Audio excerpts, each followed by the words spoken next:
Okay, here we go again, folks. Another one.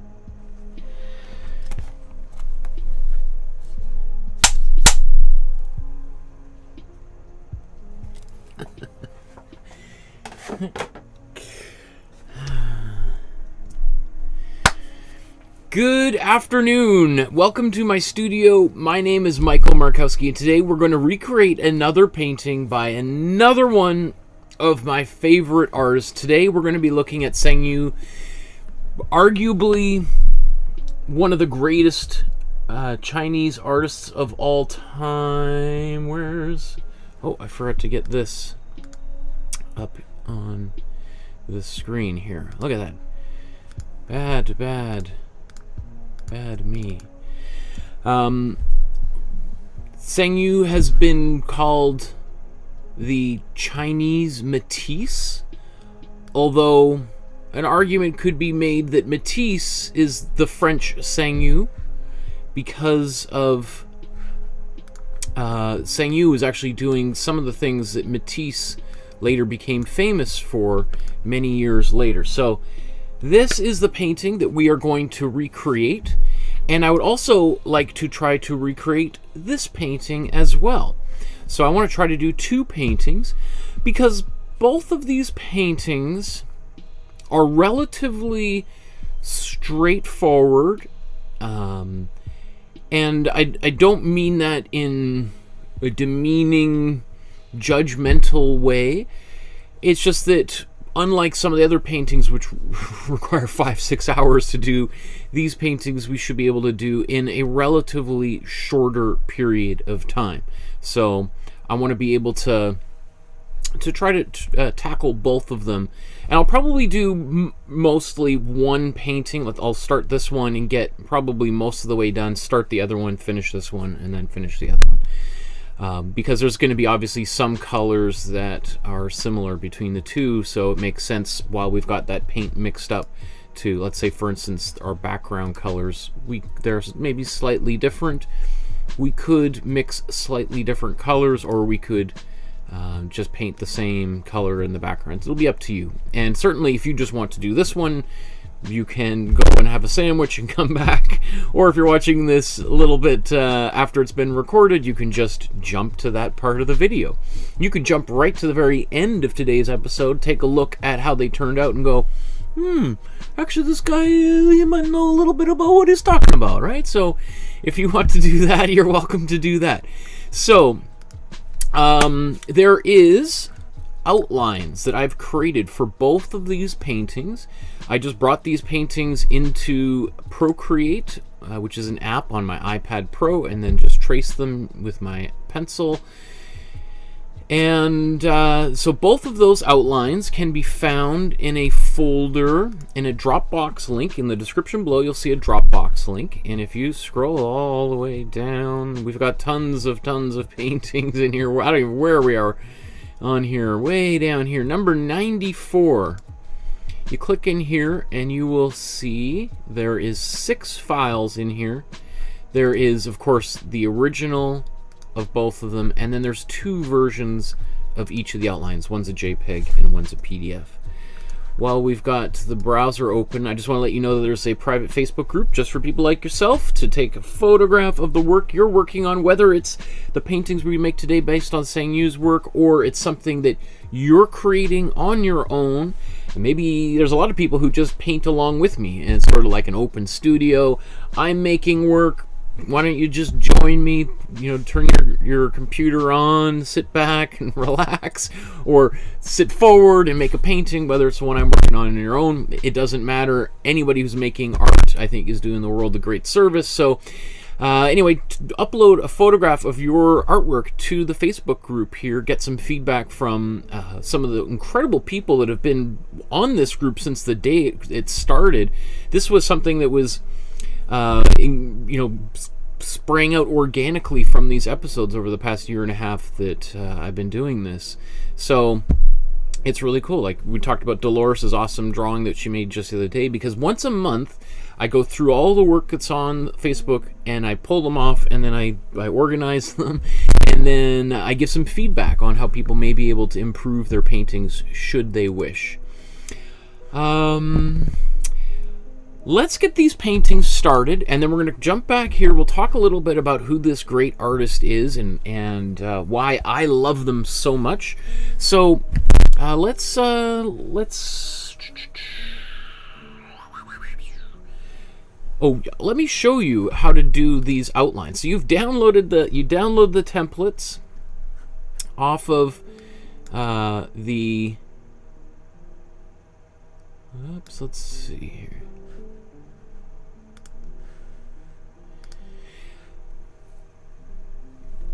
Okay, so if you download the templates, you can print them out onto a regular sheet of photocopy paper. You can print them out on a LaserJet, inkjet printer. It doesn't matter. And then I'm going to transfer it onto a 9x12 sized canvas. That's the size of canvas I've been using for the past year and a half of doing all these episodes. They work really great. So you can see here I'm just taking a moment to try to line up the picture so I can get that horizon line on the table on the bottom of the page somewhat straight. If it's not straight, we can always straighten it later, or you could leave it crooked, but it would drive me absolutely bonkers. So then you can see I'm using some carbon paper, and that piece of carbon paper I've used many times. It's been there's lots and lots of lines all over it. So I'm not going to bore you with this whole tracing process because it's pretty straightforward. You'll see that I'm not doing every little vein in in these plants. And you see I move that carbon paper a little bit down here. Often I do a straight line like that with a ruler, but for today I was just like, let's just get it done. Okay, go all the way around here. I also did the signature here. And boom, just like that. Looks great, right? So let's do another one here. I'm going to take the cat. Again, you can see here's the size of canvases that I'm using, 9x12. And put it on there. This time, I actually decided to slide the paper up a little bit higher. Just to get the cat maybe a little bit closer to center, even though the original's not centered. But of course, so you can enlarge the original, you can move it and put it wherever you want. Again, I didn't do every single little stripe and line on the cat. I also decided to try doing the signature. Maybe I'll include it, or maybe I'll just paint over it. But at least I have the option of including it, should I wish. Okay, so there we go. Once we've got those transferred onto the canvas, then we are ready to paint them. So, let's just back that out. So you can see I've got these two here. I take these, and I'm using double-sided carbon paper, so you can see it actually transfers onto the other side of these pieces of paper as well, if you want, for whatever particular reason. Okay, so maybe let's just take a moment. I just want to take a look at the original paintings and just problem solve here for a second, and how I want to go about this. So typically, as you know, what I tend to do to start off a painting is begin with a warm yellow.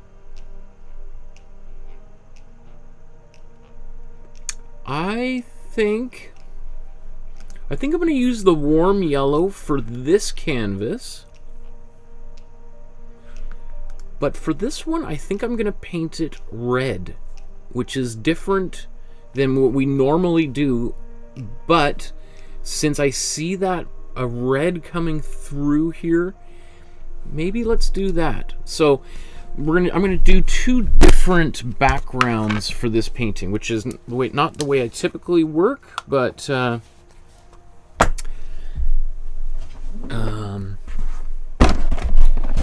why not, right? Why not try something a little bit different?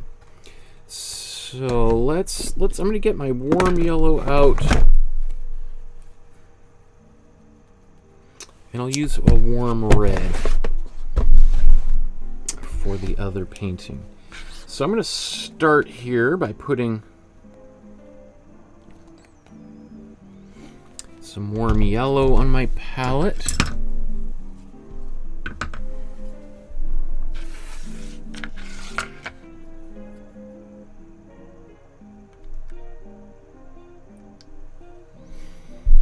I mean, I guess you could put the warm yellow down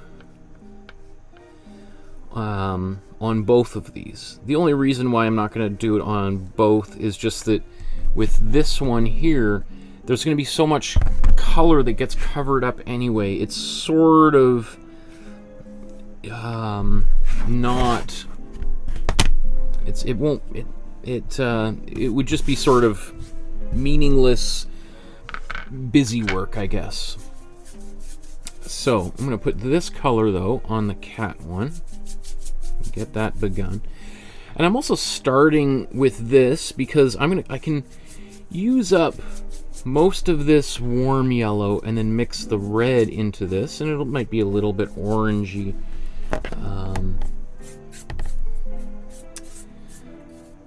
But the red will totally overtake the yellow on the palette, so if I'm gonna mix one color into the other, it makes more sense to mix red into the yellow than to mix yellow into the red afterwards. Always thinking about starting with the lighter colors first and working my way towards a darker color.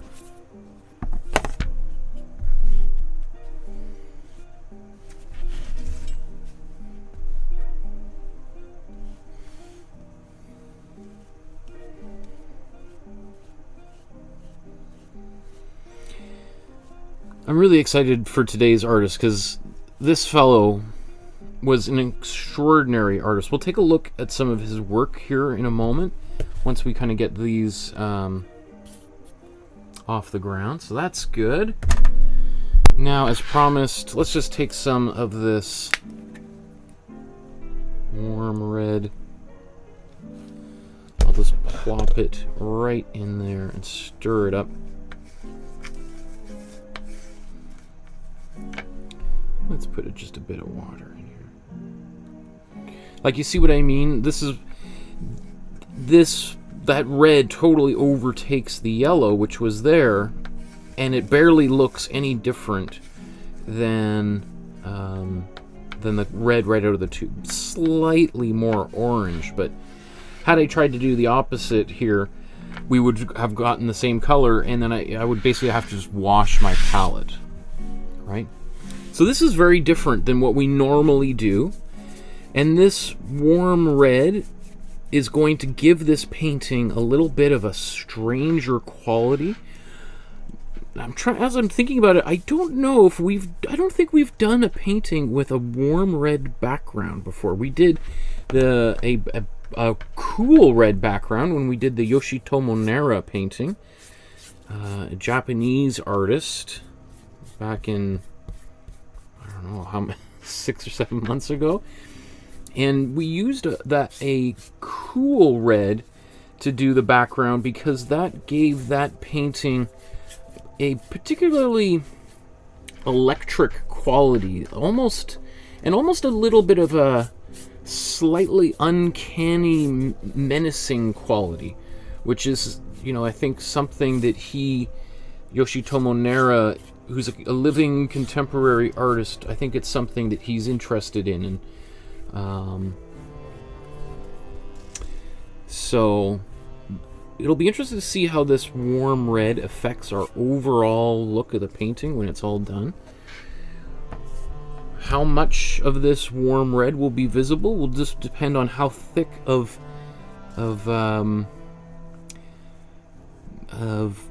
subsequent layers we put over top of this. And Sanyu used lots of thin layers. He was painting obviously in oil paint, because acrylic paints didn't exist at the time he was painting, or at least they weren't very widely available. So now you look at that, I think on your screen, perhaps the image has disappeared. I can still see it quite well. I think, if I put a little bit of shadow on there, you can see the image reappearing there, right?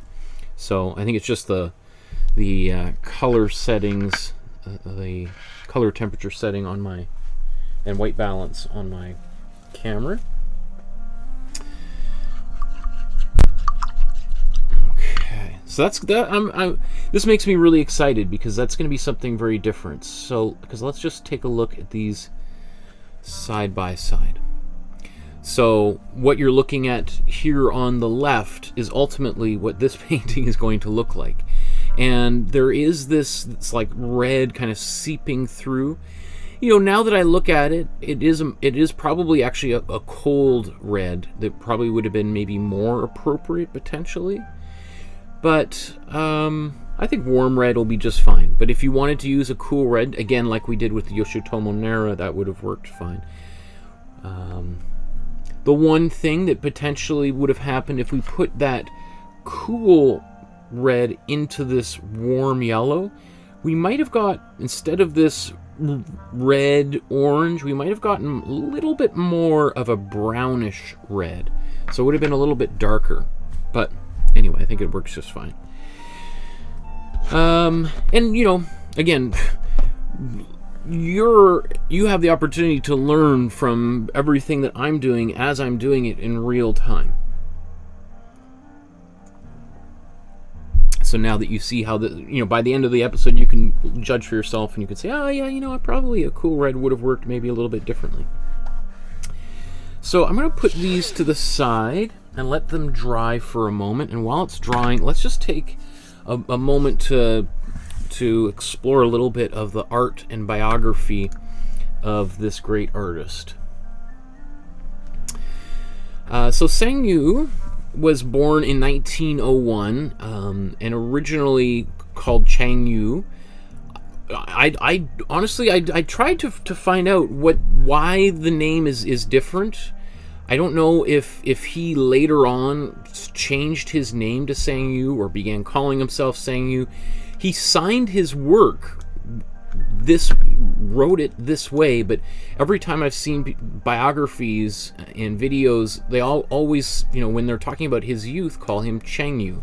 So why that's the case, if someone knows the specifics of that, I'd be super interested. You could leave info in the chat. Sanyu was born into a fairly wealthy family.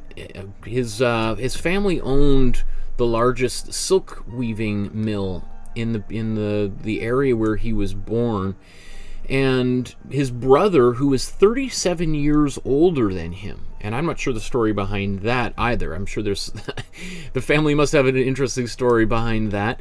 And his oldest brother, Junmin, basically became like the father figure of the family and became a fairly wealthy person in his own right, and supported his younger brother's ambitions to become an artist, because when he was young they had enough money to have private tutor artists that would come in and train Sanyu in calligraphy and traditional Chinese ink painting. And so, which would have been, he was trained by some of the great artists of the time who lived in the area. And when Sanyu was getting older, again, he became obsessed with the idea of becoming an artist, and so his brother assisted him in that sense. One of the interesting things, I don't know if it's written in here, but in terms of like Chinese history, there's obviously a ton of turmoil in China during the last century, the early part of the century. There's the Japanese that invaded, the British who had colonial interests in the area, and China was sort of under siege from every direction. And one of the things that happened is there was a number of Chinese artists that left the country, often supported by the government, on grants to travel out west, to go to schools in New York and Paris and Berlin, and to study, with the idea that they would bring some of that knowledge back to China and help improve the art education, right? There's this sort of globalization effort, which later on changed the opinions by communist China. Basically did a 180 on that and decided they wanted to focus on rather than westernizing Chinese culture, to really focus on going back to the roots of Chinese culture. But anyway, at the beginning of the 20th century, the 20th century, so artists like Sanyu went to study in Paris. He originally went to Berlin, where in Berlin he met a number of other Chinese artists there studying at the time, but eventually went back to Berlin, or to Paris, and he studied at l'Académie de la Grande Chaumière, which actually I'm not that familiar with. It's kind of, I guess it might still exist. I think it's sort of certainly not as famous as l'École des Beaux-Arts, which is the most famous art school in Paris. But one of the things that Sanyu focuses his energy mostly on is nude figure drawing, and we'll check here in a second. We'll take a look at some of the work he did. But that kind of thing was definitely super taboo in China at the time. The idea of drawing nude women, some nude men, was just not something that was taught in art schools at the time. So Sanyu, seeing this, was like, wow, this is really cool. This is something very different than I had even heard of happening back home. So he soaks it in, and he creates, over 2,000 of these ink and brush paint, like almost like calligraphy. Well, in fact, while I'm talking about this, there is going to be a few little half nude women here just for a couple minutes, so if that disturbs you, you may want to just avert your eyes for a moment, because this is very typical of the kind of work that Sanyu was making at that early period of his life. At the end of the 1920s, he meets a very famous art collector. Let me just get the name correct. Henri Pierre Rocher. And Henri Pierre Rocher is notable mostly for being the guy that kind of discovered Picasso. Even though Picasso was kind of well known earlier on, but Picasso is in his blue period, and we talked about Picasso's blue period when we did the Old Guitarist a few months ago. And so Rocher sort of found Picasso and started buying Picasso's work, and became kind of Picasso's dealer, and started selling Picasso's work to his friends, and then Picasso becomes really quickly famous, and the rest is history. So this is the same person that sort of takes Sanyu under his wing, and really encourages Sanyu to move beyond simply ink paintings on paper, and to start doing printmaking, and doing sort of lino cuts, which is sort of carving into pieces of kind of like linoleum, like kind of rubber, and then making prints based on that, and etchings, which is a little bit more complex. But with lino cuts, you can make prints at home with very few tools. And he also encourages Sanyu to take up oil painting, both of which become very important in Sanyu's life as we go forward here. So you can see here's some of the prints that Sanyu starts making, because it's also relatively, you can make them cheaply, and you can make hundreds of copies of them, and you can sell them for relatively small amounts of money. So for collectors that are just trying to get into a new artist, they don't have to risk spending thousands of dollars on a big oil painting. They could buy a print. Right? So you could see that all of this work, what's so interesting, again, I mentioned right off the bat that some people talk about Sanyu as being the Chinese Matisse. I would venture to say that, I don't know, I'm not going to say that Matisse ripped off Sanyu, because was Matisse even aware of Sanyu? I bet probably, but Sanyu was certainly nowhere near as well known as Matisse was even at that time. But it is interesting that Matisse, later on in his life, really starts producing work that shares a lot of things in common with Sanyu's work, in that this very simple flowing line, the economy of mark making, is something that is like a trademark feature of Matisse's late work. And of course, both Picasso and Matisse become heavily interested in printmaking much later on, like several decades after Sanyu really first picks it up. Sanyu, of course, never achieved the recognition that he deserved while he was alive, which is a huge tragedy. But and we'll talk maybe a little bit about his latter years here. But this gives you just kind of a quick idea of some of his work. Here's another painting. Did I put this? This might be in the Dropbox folder. I did a number of paintings. Or no, I didn't do this. I did trace this one, but I didn't, because I think I'm going to do this one later on at some point. But I love this one. This one sold recently for $11 million. Right? So there's a huge market for this fella. What else do I want to talk about? I think it's notable that that Sanyu became great friends with the photographer Robert Frank, who is, he's very famous for a book called The Americans, which was published in 1958. The Americans is a I don't want to get derailed talking about another artist here, so I'm not going to open up another tab. But if you're interested in photography, or if you're a photographer yourself, I'm sure you know who Robert Frank is. And The Americans is considered to be one of the most important books of photography ever created. So, it's Sanyu intersects with a whole bunch of different artists throughout his career.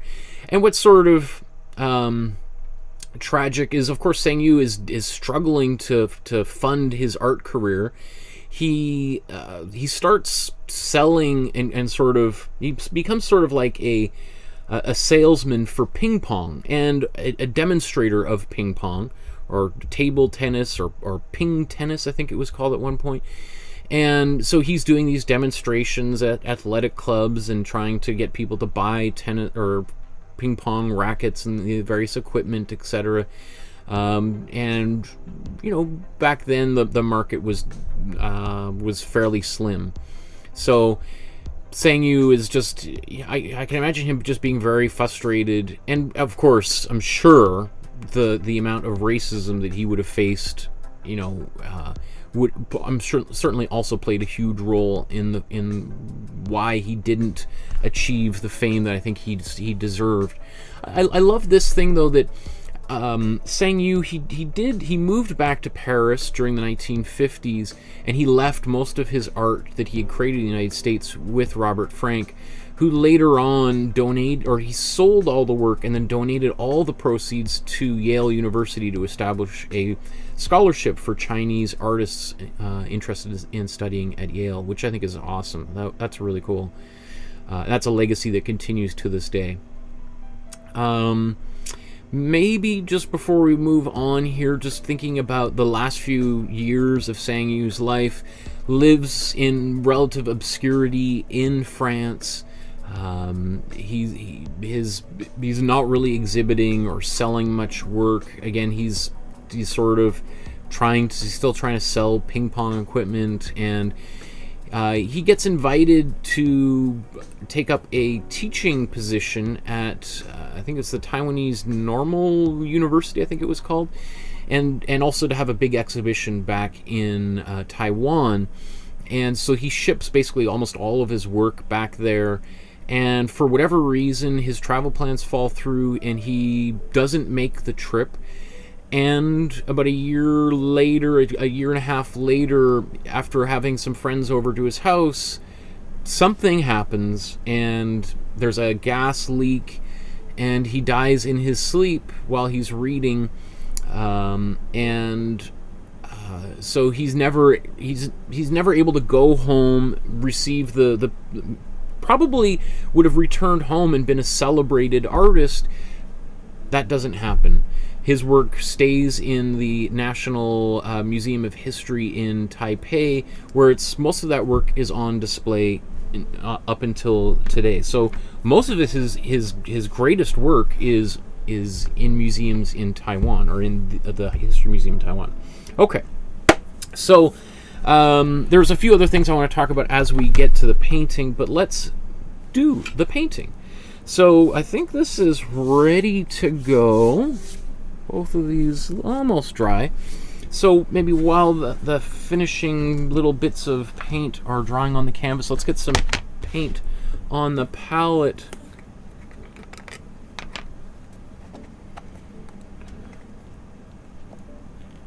Okay.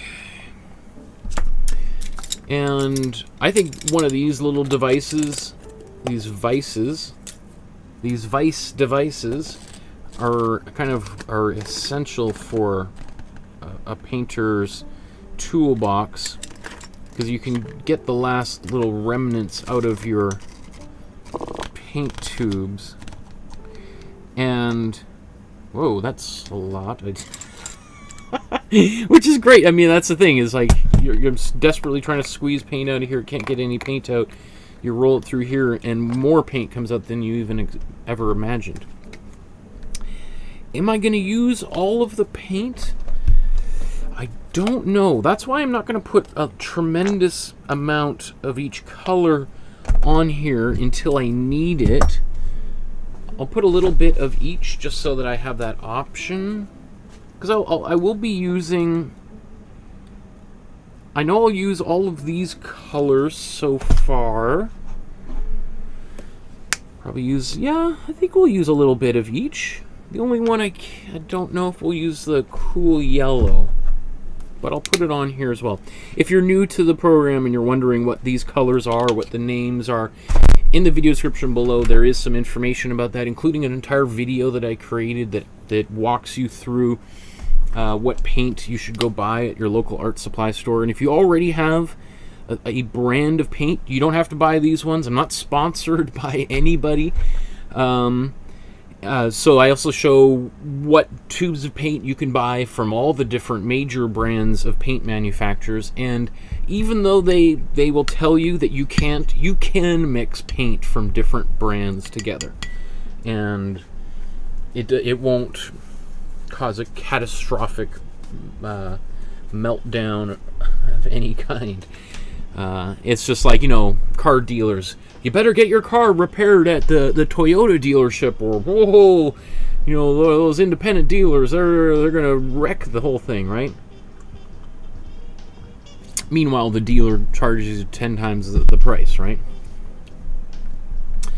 Okay, so with this painting, I do now kind of wish I had painted this a cool red. And I could just do that right now. Should I do that right now?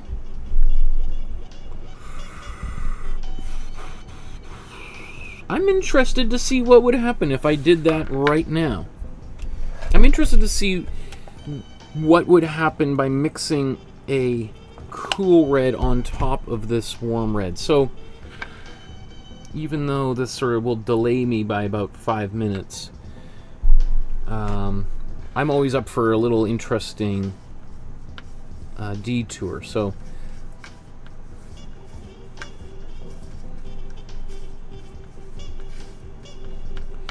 and, you know, and sometimes with these shows, and I'm doing this stuff live, I think, oh, you got to keep the train running. You can't stop. And then it's like, why?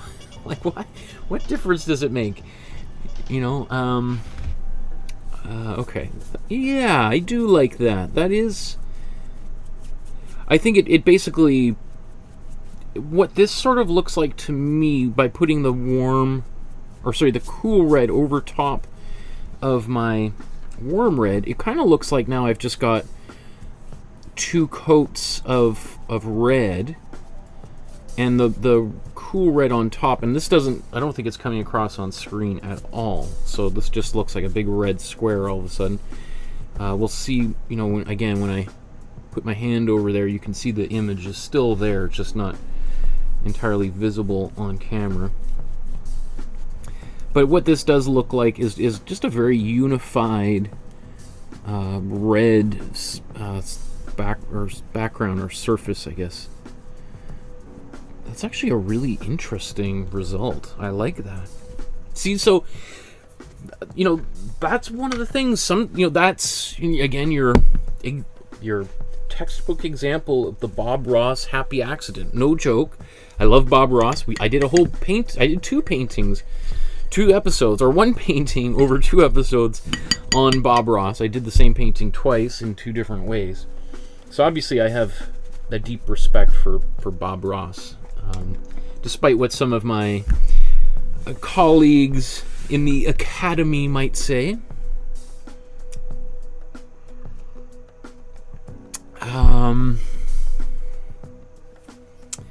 John says, what is that clipper name? I think this is what you mean by clipper. It says the tube ringer.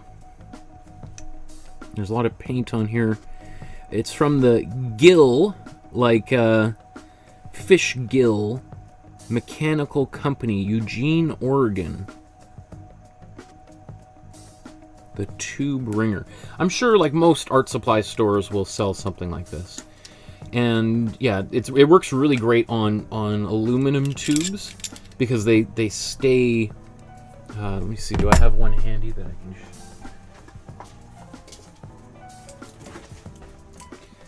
All right. So here's like, when you run an aluminum tube. I think these are aluminum. I don't know what these things are made of. But once you run it through, like the paint is not going to go back. Unlike these plastic tubes where the tubes, the paint can kind of creep back down in there. Lolly said, wow, that's a sad story in terms of Sanyu's biography. Especially now that his work is so amazingly famous and selling for millions. Sad he didn't get a chance to see that. It is sad. It's also very typical, unfortunately, for artists to have to not fully experience their own success.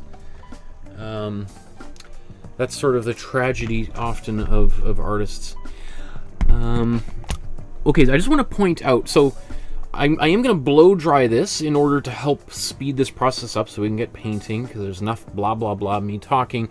I just want to point out, so there's a few little things that flaked off onto the surface here. Again, I don't think you can see that, but rather than picking at it, because I always want to pick at things, I'm going to blow dry it and then I'll pick at it, because it's possible that will just flake off, whereas me digging with my fingernail will just make things worse, and it never helps. Anyway.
great. Ah, thank you, Lolly. Okay. Ah. Okay. What was I gonna say? I was looking at the chat there. Oh, so I was just talking about how Heidi mentioned that the Wikipedia, the Chinese Wikipedia, says that Sangyu's original name is Chang Yu Shu. And then I just went on a little bit of a tangent saying how a lot of the information about many of the non-white European, North American artists that I've been featuring, much of the information about artists from India, Iran, China, Japan is very scant in English anyway, and so I've had to really kind of dig to find information about these artists that I consider to be some of the greatest artists of all time. So my own small hope is that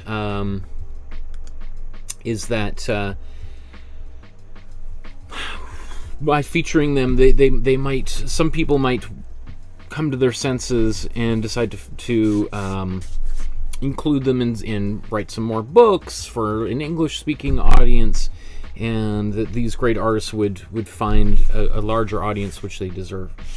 Okay, so let's paint this painting now. Let's see here. So what should be the next step? I think this could go a little bit more cool red, but I'm pretty happy with it. Again, I'll just show you that that image is still there. So, I think probably the first thing I'm going to do is paint these lines. So I want to make I think I'm going to make a cooler blue with some white. I'm going to paint over all of the lines with that lighter blue, and then we'll do a darker blue, and then we'll outline everything in white, and then we'll come back, fix anything. So there's going to be a little bit of back and forth here, so we'll just as a heads up. And you know, me outlining what I'm planning on doing is both for people so that they have some idea of what to expect over the next like hour, but also for myself, because I'm trying to figure it out just like anybody else might, right? So it's like, what's the best way to go about this? So I'm gonna take a bit of cool yellow, mix it in here. I love this color, but it is a little bit on the bright side. So I think what I'm going to do, I'm going to take a little bit of warm red. Now, this mixture right here will go gray if I add too much red to it. So I'm just being a little bit careful that I don't go off the deep end. The only reason I put a little bit of that warm red in there is I wanted to keep this from getting too intensely bright of a color. So I'm just going to make a little bit more of this now that I've kind of got my ratio kind of figured out.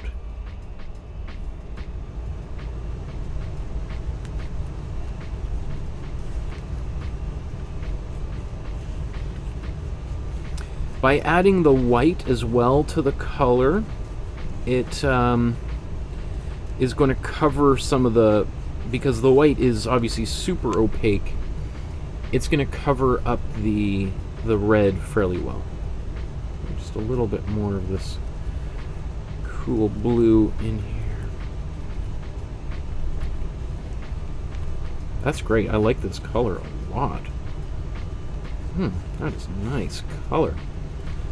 This color is, it's definitely a teal, but it's a slightly pastel and slightly muted, almost a slightly gray teal, I guess you could say, which is not surprising because again we added some warm red to that color, and basically to make our darkest color we take cool blue, warm red, and cool yellow, and we're going to do that later on. Yeah, we'll do that later on a little bit. Although I think it might be a little bit more...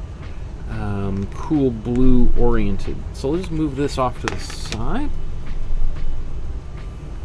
And maybe I'll just, let's get a smaller brush. And now let's just go and outline everything here.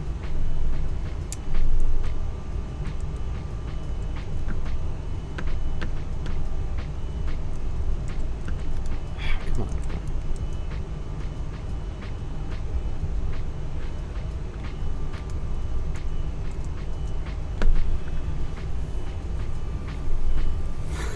It's just like a sea of blue here. Okay, so again, you can't really see it on camera until I start putting some of this paint down, and then all of a sudden it's going to start appearing on the canvas here.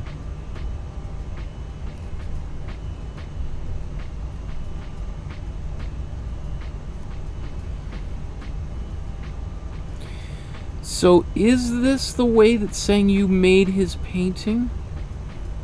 I don't know. Honestly, it would be really hard to know unless there were a lot of unfinished paintings of his that exist, or if any of his paintings have been X-rayed and to allow us to see what's underneath. It's, you know, you'd just be speculating like myself. But, you know, I mean, this is my kind of expert opinion, just looking at the work and trying to make a educated guess. I think that we're probably on a relatively close track here.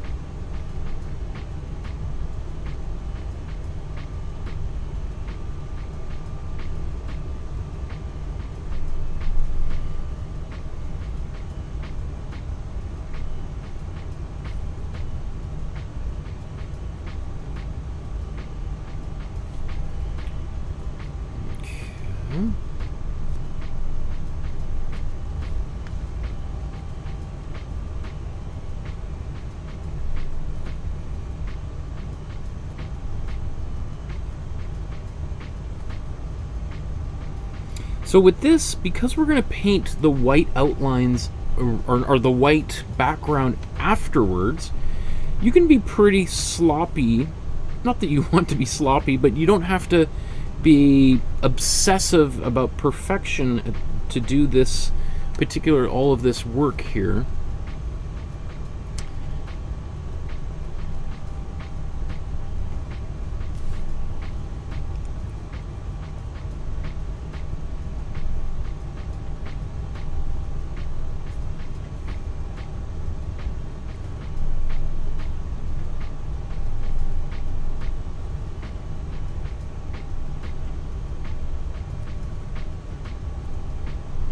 So just taking this bit of a larger brush to kind of go back over some of those lines just cleans that up a little bit.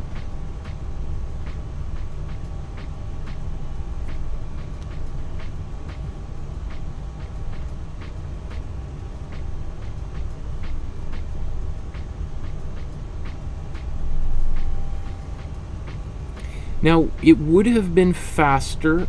Like, if I was in a real big hurry and someone said, okay, you've got, you know, I don't know, an hour to do this entire painting, probably what I would have done would have been to paint I would have just painted the background like a white and maybe done a little bit of a glaze to simulate that maybe there's a little bit of red underneath, and then I would have painted these lines on top. I'm trying to get a little bit closer to how Sanyu actually painted his paintings, so in that, with that in mind, I'm gonna paint the white background afterwards, which is honestly is gonna be a little bit of a pain in the butt, but that's I don't usually approach a painting that way, and yet I'm quite confident that he did. And so I'm hoping that by following his process that I'll be able to get a reasonable facsimile of his work and maybe learn a little something along the way as well. Because it will produce a different look for sure. By painting the background after you've sort of at least done an initial pass on the foreground, we will see kind of there's a particular kind of look that, like if I just painted white over this whole surface, we would see sort of a brushstroke would continue like we've got here in the background, right? Versus going around and painting around all of these shapes has a different look altogether. And typically I don't really like that look. I don't like, because it looks like part of the painting has been really overworked. It looks really like it doesn't typically have like the, how would you describe it? First of all, it takes longer, and it leads to less, it's less perfect, I guess, because it can look a little bit like you're fidgeting in a bunch of different areas. But again, that's the way that Sanyu painted. Obviously he would have known all sorts of different methods, but that's the method he chose. So it makes me curious, like, okay, that's interesting. I wonder why he chose that. Like, what did he see as, what did that technique allow him to do that he may have felt like painting in a different way did not allow him to do? I don't know. So let's paint. We'll paint this in and just leave a little bit of a halo there so I can find that original. In fact, let's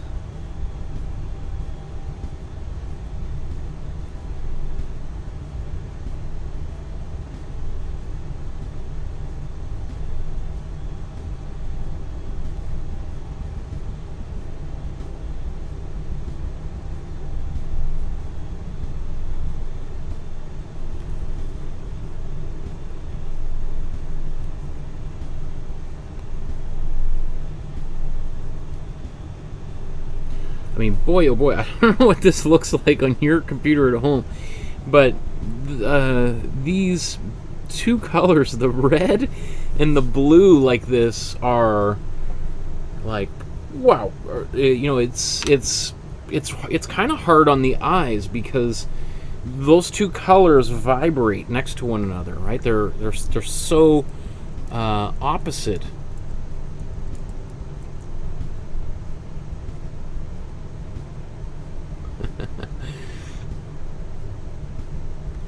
John says that reddish background field is mesmerizing. Yeah, exactly. That's just what I was just saying. Yes, absolutely.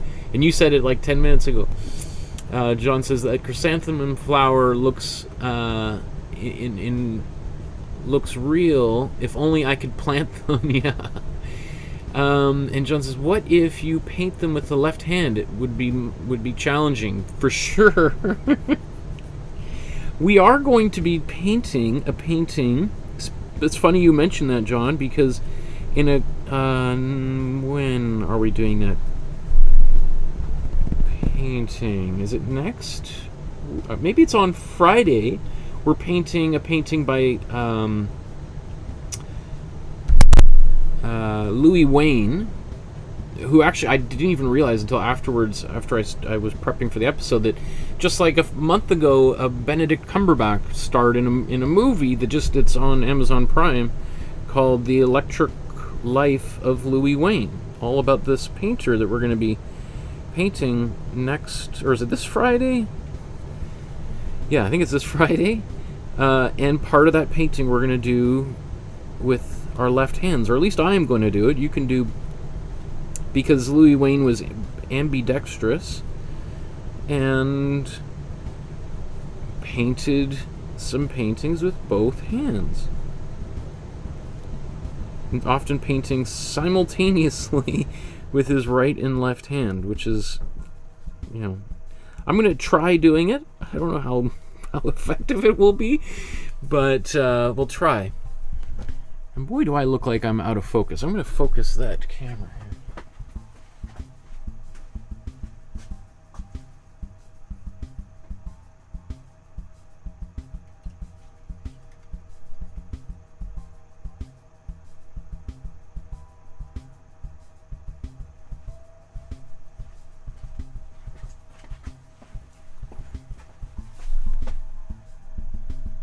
Somehow just still don't feel like I'm in focus, but anyway.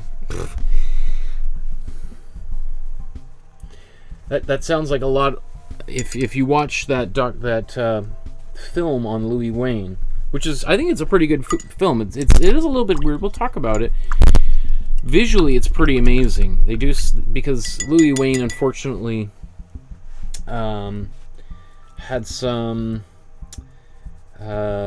He spent the last like 30 years of his life in what was called an insane asylum, and had these visions, and so they try to recreate them in the movie, and that's pretty amazing the way they do it. Okay, so that looks cool. Now I think what I want to do is paint the background. So we'll mix this white. It's kind of like a milky yellowish white. That's a tricky color, and honestly, it's such a specific color. I'm having a little bit of difficulty determining exactly what it is. So I'm going to show you how I would find that color.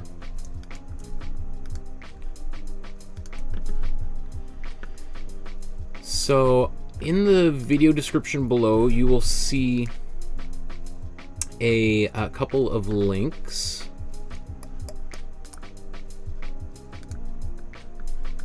And so what I'm gonna, there's the links to like I think it's color mixing tools, I think I put down there. So I'm gonna upload this painting to that site. Now what I'm looking for is the area of the most opaque color. So let's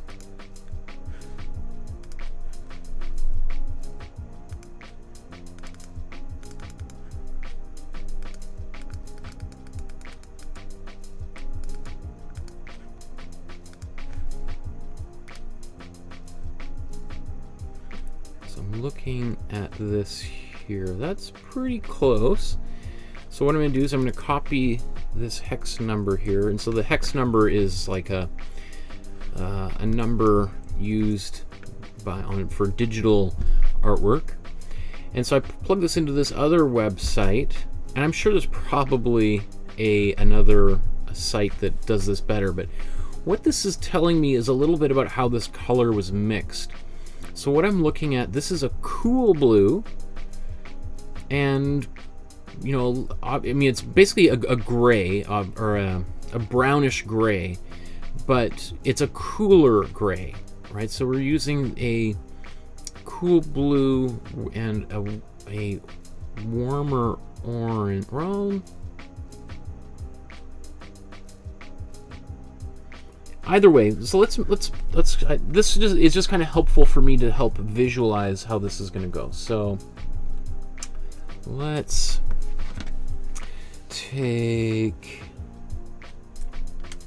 you know, I'm going to need more cool blue. I wonder if I could use any of that, but rather than dip into that,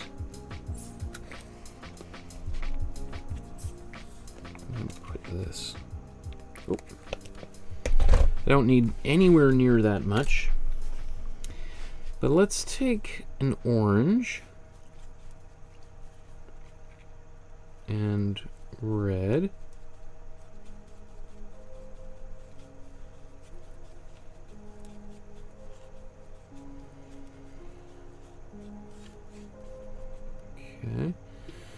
some blue. What we want to do is create a kind of a brown.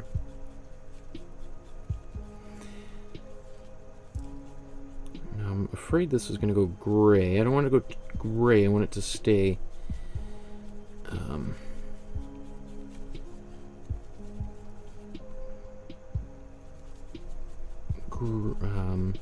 brown.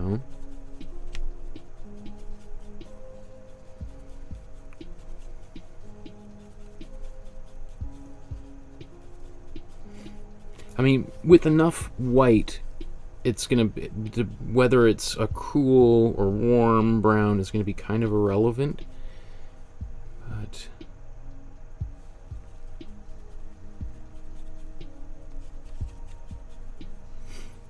so this is sort of, I don't usually make a gray this way. Usually I would mix cool blue, cool yellow, and cool red together, or cool warm red, warm yellow, and warm blue. So this time I've got a few different, I've got warm and cool together.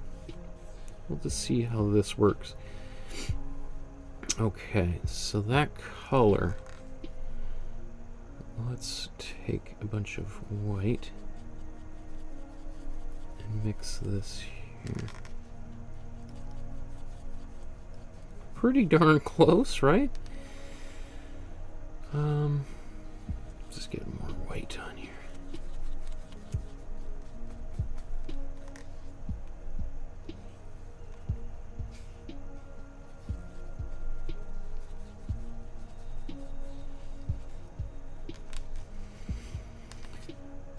Okay.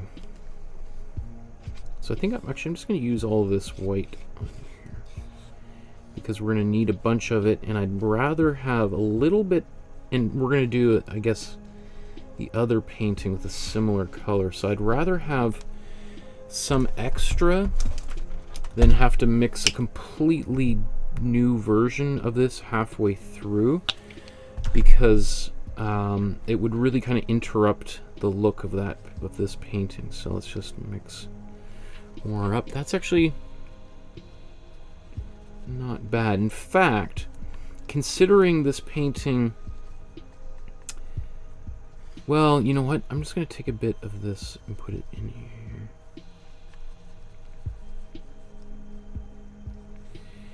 Because I'm going to add some glazing fluid to thin it out a little bit so that it's a little bit more transparent. Okay, let's go back to this painting here.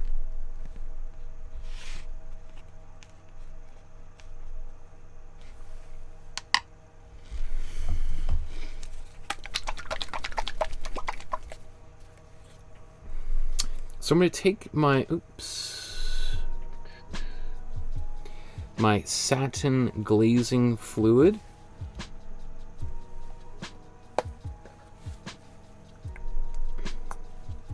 and I'm going to mix this into here.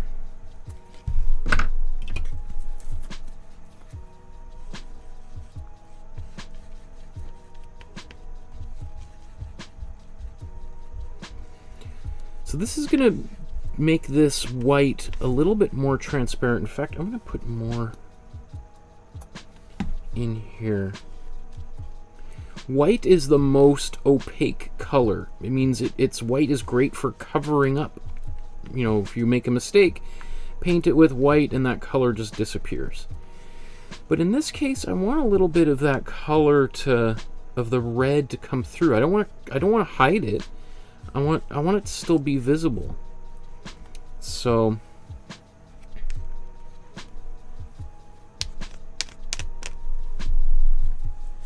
adding that glazing fluid to it will make it a little bit more transparent. I'm a little worried that it's not going to be. It won't hurt to put more glazing fluid in there than necessary. The only thing is it just might mean I might have to do 2 or 3 coats of it because I've over diluted it. So we'll see here. Yeah, I kind of like that. Okay, so remember I was saying there's a distinct look to the outlining of paint on the canvas. You see how we can see that he painted this afterwards, because we can see him going around these shapes.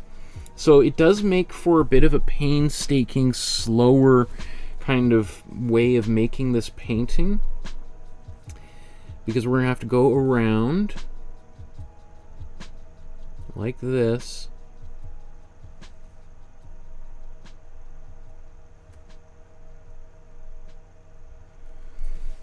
All right, and then you can take your big brush and clean it up. I'm gonna zoom in here and you'll see a little bit more up close. That's actually, I really like this. I think I got the ratio of glaze to paint pretty close.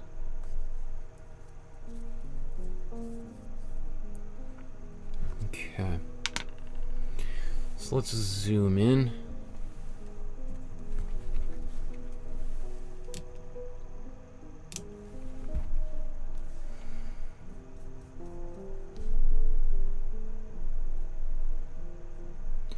I also don't mind if there's a little bit of that red leaking through in places. I think that could be kind of cool.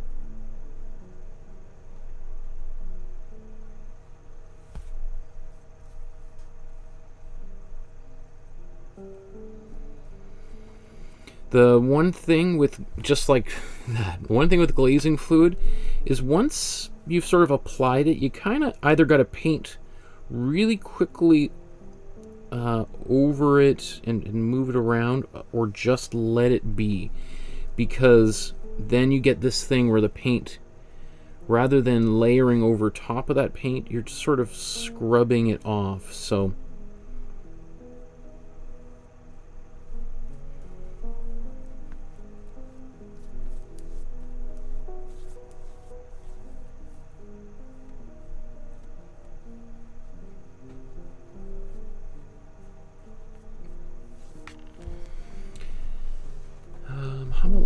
let's go around kind of the outer perimeter of the painting, I think.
So when you use that small brush, you can see how it gets a little bit more opaque.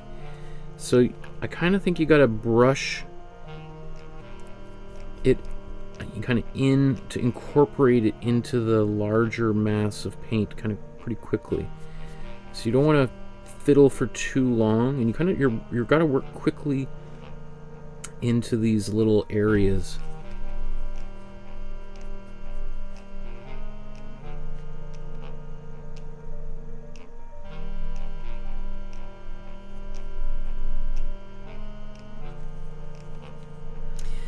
Now, is this how he approached every painting? I'd have no idea. And it's entirely possible that this might be one of the only times he ever did anything like this, and it might have been because he was experimenting with different background colors. He might have painted this whole painting and then decided, oh, the way that blue and that red clash, like, it's not gonna do it. I gotta figure some other, so I'm gonna paint that all white now. And then so I really have no idea if this is a typical kind of approach.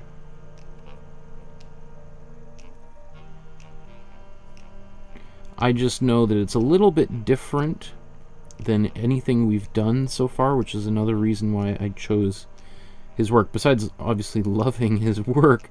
But I also think of these as like classes, and I want them to be useful and to impart different skills and techniques to people. So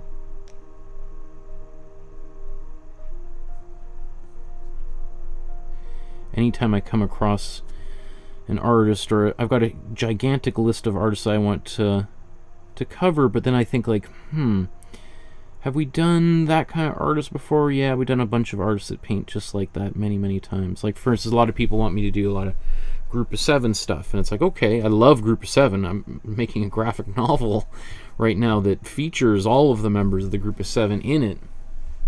So, but I think, well, you know what, we've covered A.Y. Jackson, we've done Tom Thompson, and I know Tom Thompson was not a member of the Group of 7, but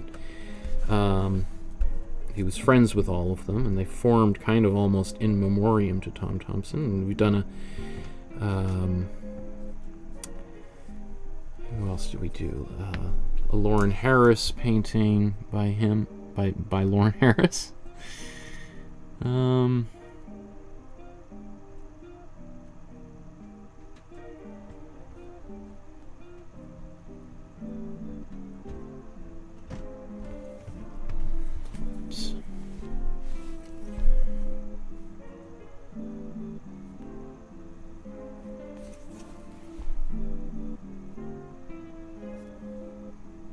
So you can see I just gotta go in and clean up some of this stuff.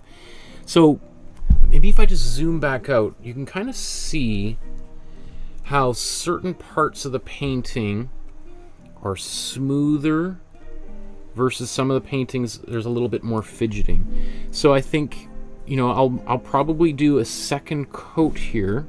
I'll get all the way around, and then I'll probably just focus on the second coat on those particular areas. Now, one way that I could do it, maybe I could do the rest of the painting this way, is if I painted the whole painting with a very small brush, then I would have a very unified look everywhere in this painting. Now that would take me a lot longer to paint this entire painting, let's say with this small brush I'm painting with right now, but that would certainly ensure that every part of the painting has a similar sort of brush stroke.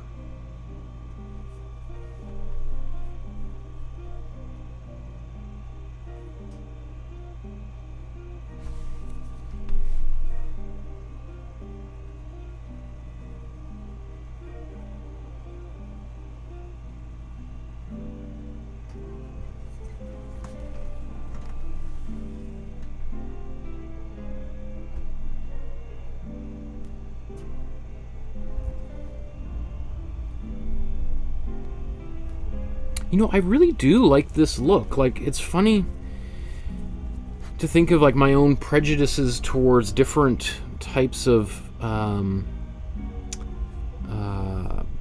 painting techniques, and doing a painting like this is a good reminder that like maybe it's worth just reevaluating some of those things that my assumptions about how different painting techniques work. And maybe, like if I,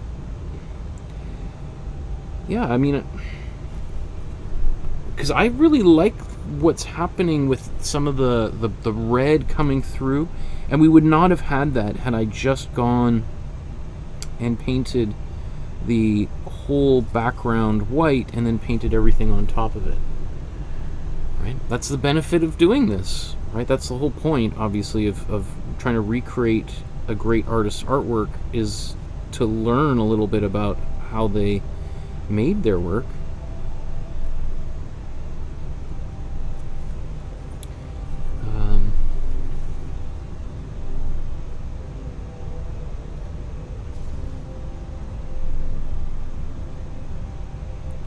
So, you know, even old dogs like myself can learn something every now and then, right?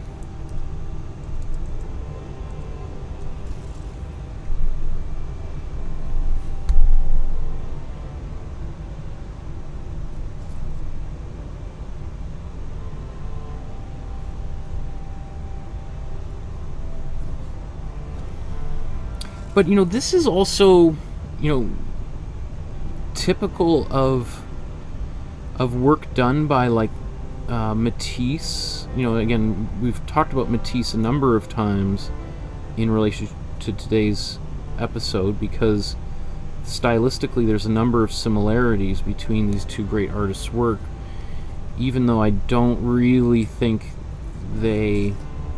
It's possible that they came in contact with one another in Paris, but the fact that Sanyu was, you know, not particularly successful or wealthy at a time when Matisse was becoming increasingly famous, even though they you know, again, Rocher was Sanyu's art dealer for a while. I haven't read anything that suggests that there was an overlap there, so. Okay, so if I look at the vase in here, you see how the red is a slightly different color? That makes me think about adding even more glaze, or do I want to paint this all the same and then do a second layer of this? I don't know. I'm not sure, to be quite honest.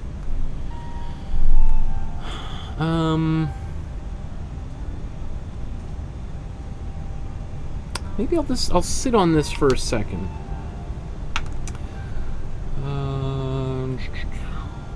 You know what? Maybe I'm gonna glaze with this. I'm gonna mix a new glaze with much less paint on it. In fact, so I'll just take a bit of this paint and mix it into this glaze, meaning we're gonna have the same color but much thinner now.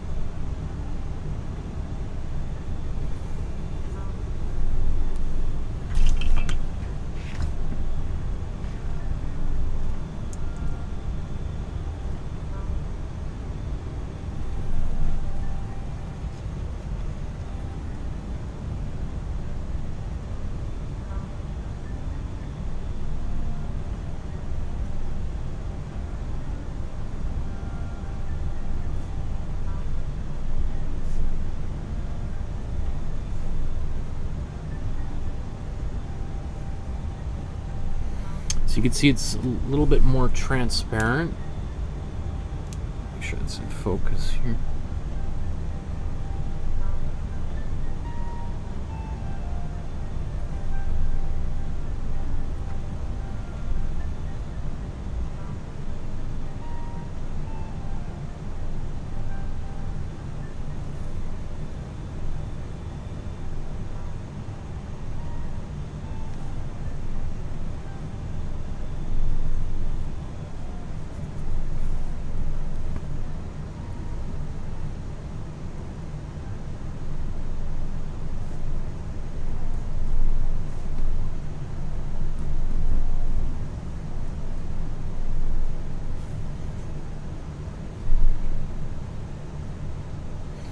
Funny, like this is all in focus on camera, but just because of the way it's painted, it looks slightly out of focus, which is funny to me anyway. So that gives us a little bit more of a transparent quality. Do I want it a little bit more opaque? I don't know. I think what I want to do is I'm going to blow dry the whole canvas, and then we'll take a look, and then I think I might do a second coat of the background.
Okay.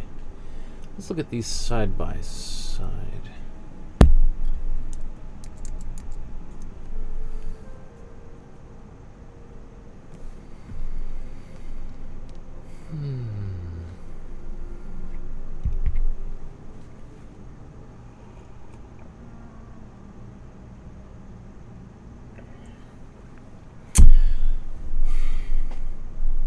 So I think I'm going to do this background coat again, because it is it is patchy, and the original is patchy, but not nearly as patchy as what I see here, right? So I think it will just help increase the unity of the surface of this picture by getting a little bit more detail in here. And you know what? I am just going to put a bit more glazing fluid in here, just so I don't go too opaque. And there is a lot of glazing fluid in here already, but that white adds up really quickly. So again, it never hurts to go a little bit too much with the glaze, because I can always add another coat. But if you go too far with a thick opaque color, you can't make it more transparent after it's dried, right? It's a one-way street. Also, because I've gone in here and outlined with the smaller, tends to be the when you're painting with a smaller brush, things are a little bit more opaque in the inner parts than the outer parts. So I might not have to do quite as much work in those areas.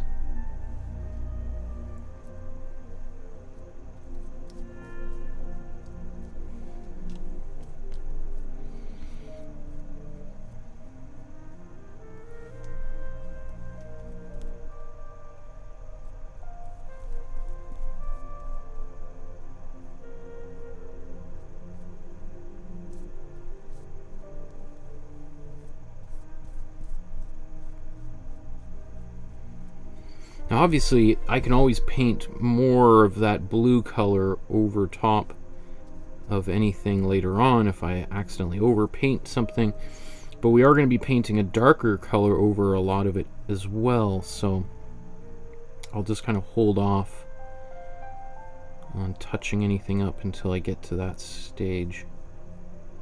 You can see now I can use a little bit of a larger brush, because I don't mind if some of these details in here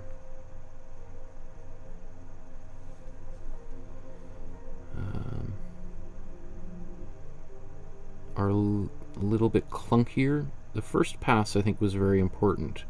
Second one, I can be looser. Maybe let's zoom in here so you can just see how things are progressing up close.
does create, what an interesting, you know, there's, it kind of vibrates a little bit. And I think it's because of that little bit of red just kind of seeping through here.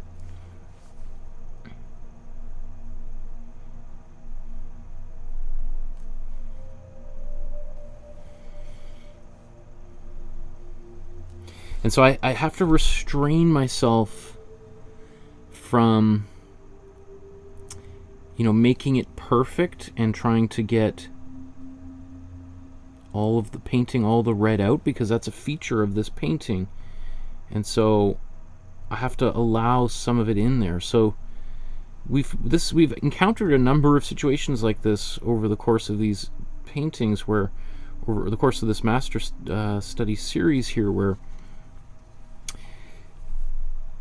you know, we have to, like, in order to really learn from the artist, we have to show some restraint. You know, that there's the inclination to want to clean it up and make it look perfect. And I think many of the great artworks from human history almost sort of celebrate imperfection. You know, there's one of my favorite concepts is the Japanese idea of wabi-sabi, and the celebration of, it's kind of like almost like a Buddhist or Taoist kind of, like, just acceptance of the way things are. And okay, so that's good. I'm just gonna, I forgot to get the little bit of my super diluted version right in here.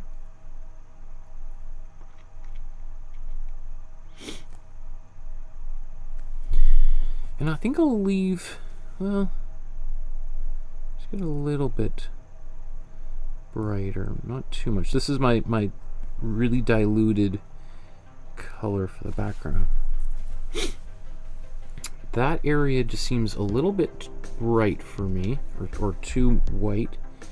So I'm going to make it work by just ensuring that some of the other background colors around it are almost equally as opaque. And I'm probably going to go back over here with some of the darker blue shortly.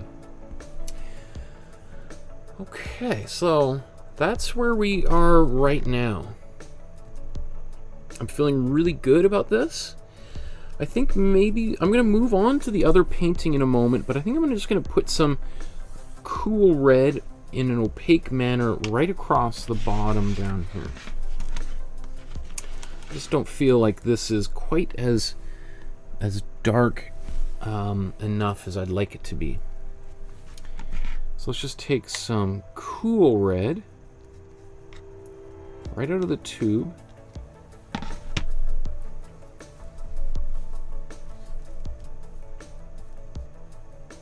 You know what? I'm gonna take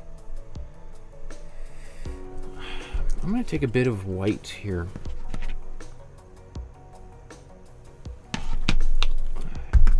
It's just not getting.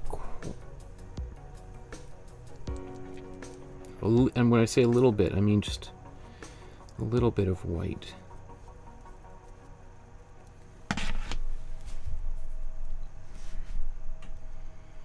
And that might have been a bit too much.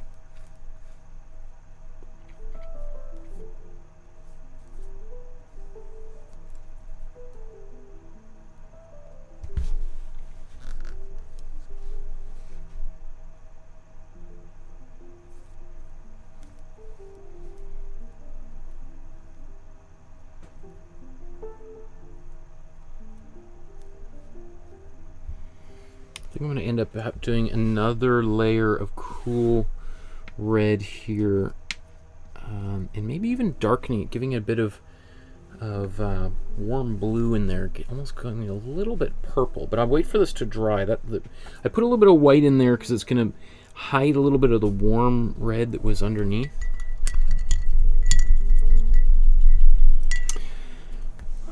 Okay, so this is great. I'm really excited where I am at this stage on this painting. I'm going to let it dry, the background and all that stuff. And while that's drying, I'm going to come back over to my cat painting that we began earlier. Okay.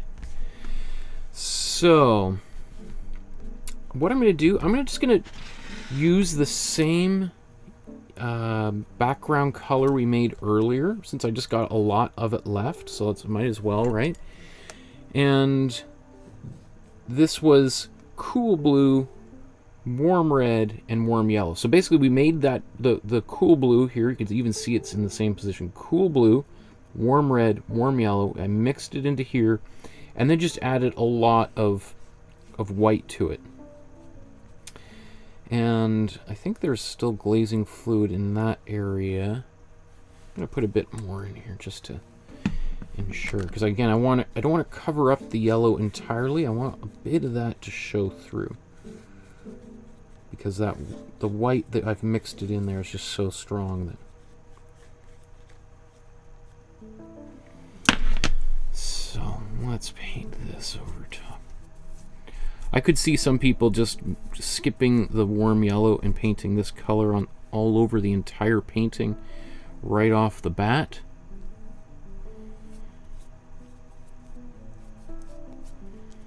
In fact,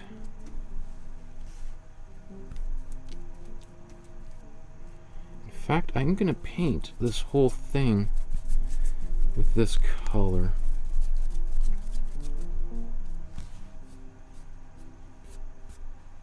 I'm not sure where these little flakes of whatever are from, but I'll just get those out of the way.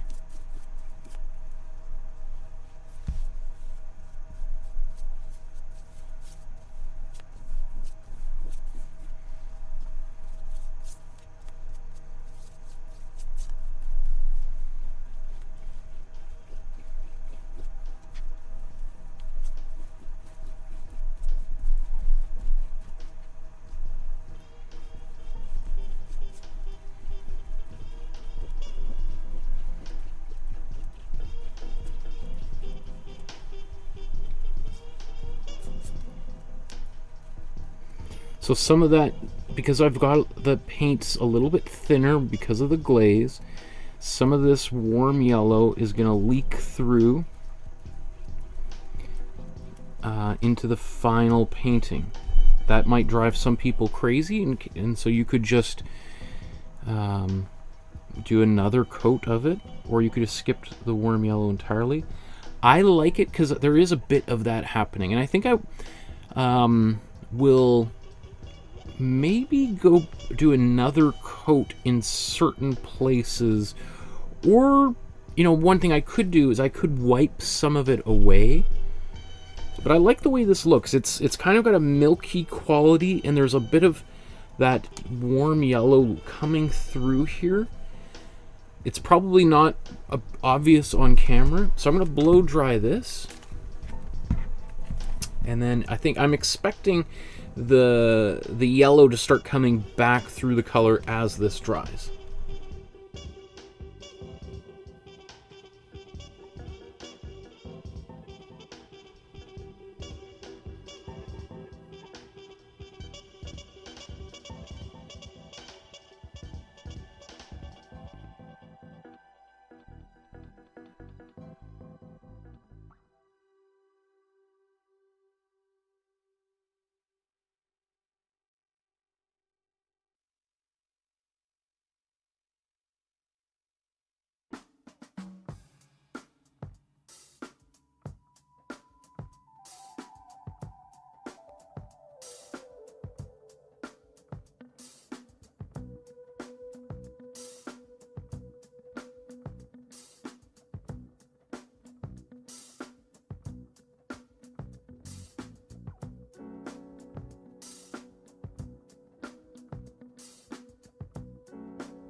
you know, it's funny, after, as soon as, of course, after I did this, I realized that warm yellow that I had in the background would probably have served me well right in this area, so I'll probably end up painting some warm yellow right back into here.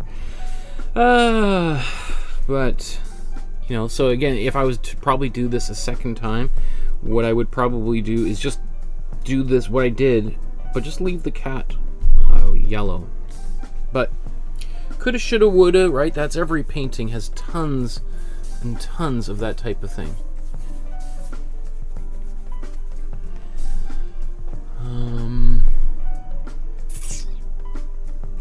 Heidi says maybe Sanyu changed his mind and the original background was reddish, like some of his other similar paintings.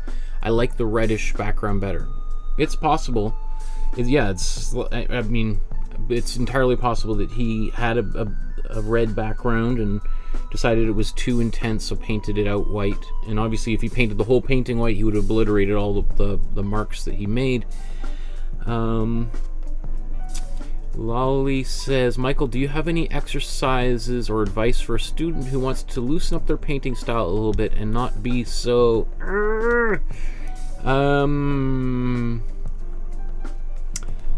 I think it just comes with practice, and you know, it's just recognizing that the stakes are really low. I mean, you know, if you were to try painting a little bit looser and it doesn't turn out what, you know, you've lost a couple of hours of your life, you've lost $10 worth of supplies. I mean, I waste a couple of hours of my life every night watching, you know, garbage on the internet, right? I'm sure most of us do as well, right? So, and I don't learn anything from, you know, mindlessly surfing Facebook or Netflix or YouTube. So, if I was to spend 2 hours and painting and trying to loosen up while I'm painting, going faster than feels comfortable, and it doesn't turn out, well, if you may think of that as like a wasted 2 hours or 4 hours of your life. I would say it wasn't a waste at all. You've learned something from it. So the worst that can happen if you experiment with loosening your style up is, in my point of view, nothing.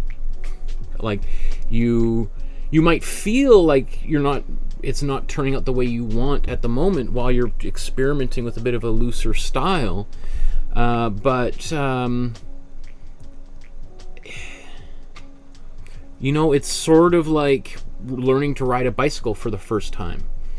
You know, if you remember what it was like, I think there's a reason why we don't remember a lot of our memories from when we were a kid, because a lot of it is falling down constantly, trying to stand up, falling down, trying to climb onto something and falling down. Everything is like, so, you know, if you're trying to ride a bike for the first time or ski or anything new for the first time, there's a lot of failure, right? But when your little kid really wants to ride their bicycle, they'll fall down 20, 30 times, you know, in an hour, because they're just like, I want to be able to ride my bicycle like all those other kids, right?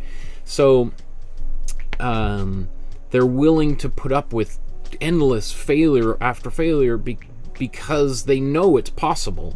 It's same sort of thing. Like, if you try painting, like that's why anyone who's been in my in-person classes has seen that I use a timer all the time. And one way for you to use a timer is to try painting at speed with me. I'm actually going usually a little bit fast or slower than I tend to do on my own. So if you sort of try to keep up with me, even because I see often in the comments like, oh, like I'm way behind Michael, and I think, you know, that might be because some people are going much slower because they feel like a need to make things absolutely perfect. And I totally understand that mentality.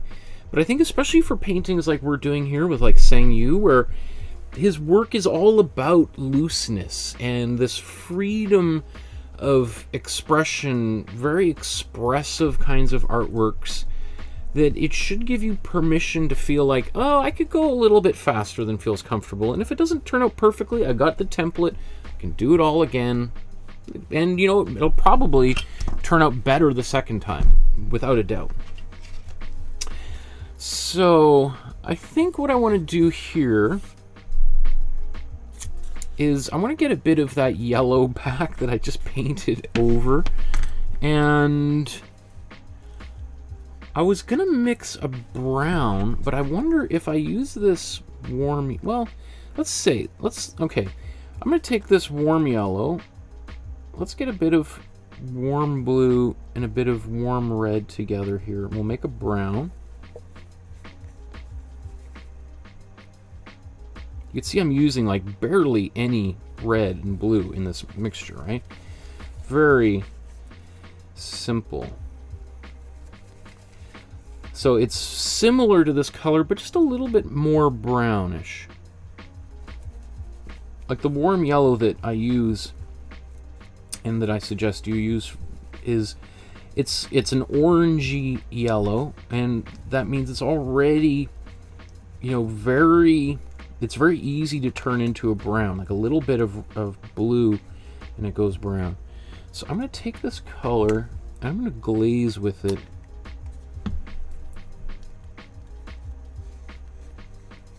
And the reason why I'm doing this is in hopes of being able to see a little bit of the pencil lines through here. I mean, I don't mind trying to find the pencil lines a second time, but I know there's a lot of people out there that if I was just to paint this a big solid brown and lose some of the definition in the cat, they would just be like, oh, I am lost, right? So this is one way that I can try to get that color back and still maintain a small amount of transparency.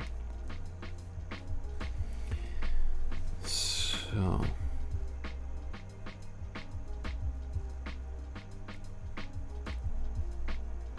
I mean, I pretty much lost those details as I look at it, but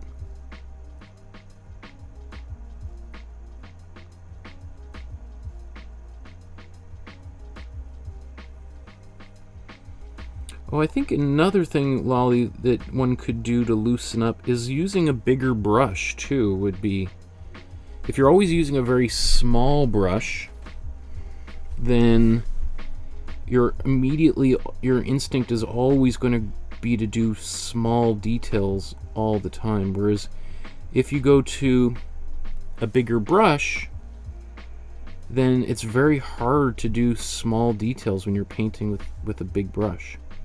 So you'll inevitably be having to be a little bit looser.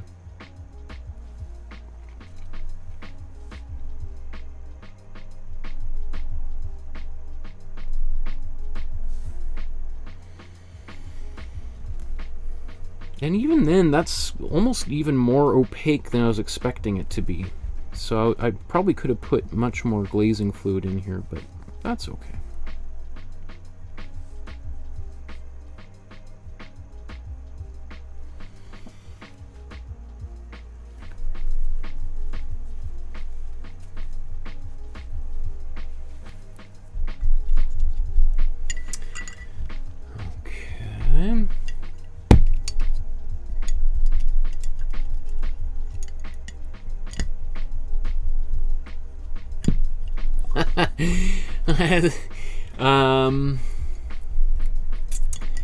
Heidi says, Lolly, I'm learning to focus on the stuff I learned with each painting and not on the imperfections. That's awesome, Heidi.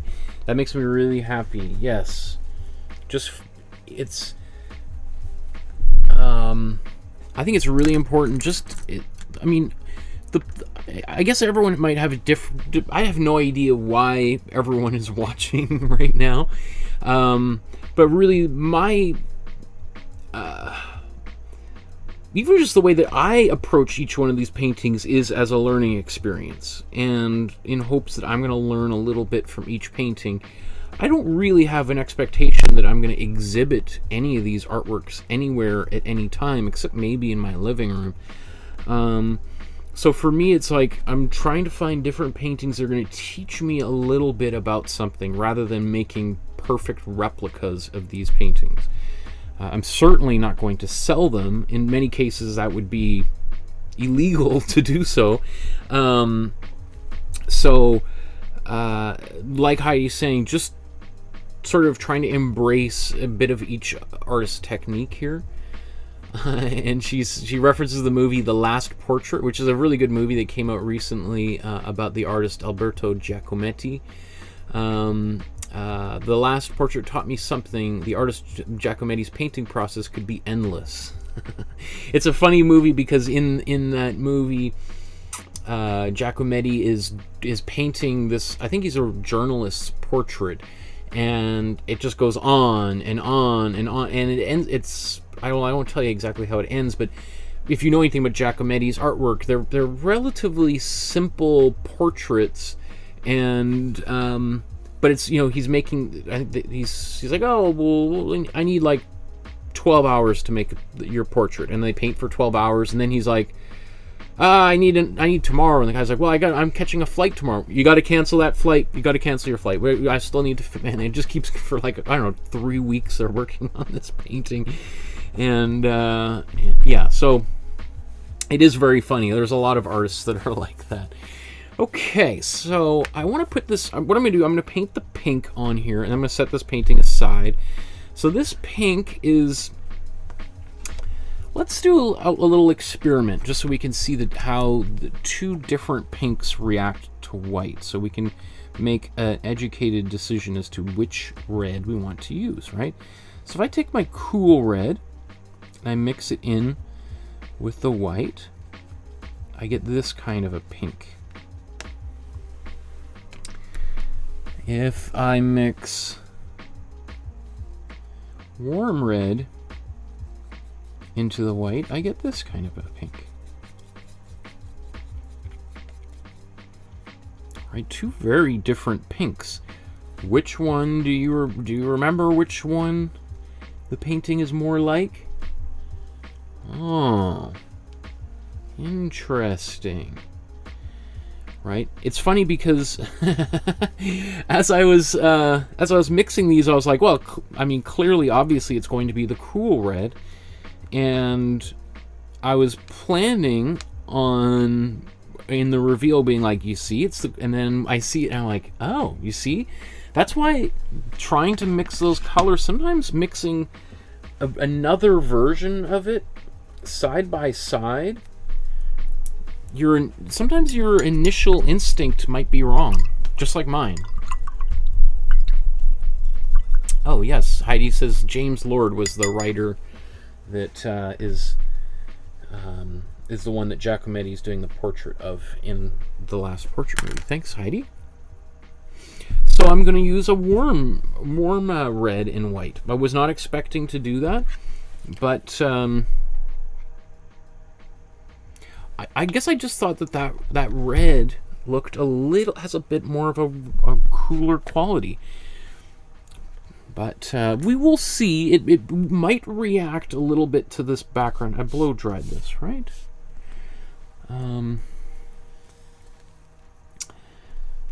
So let's take a bit more warm red and white.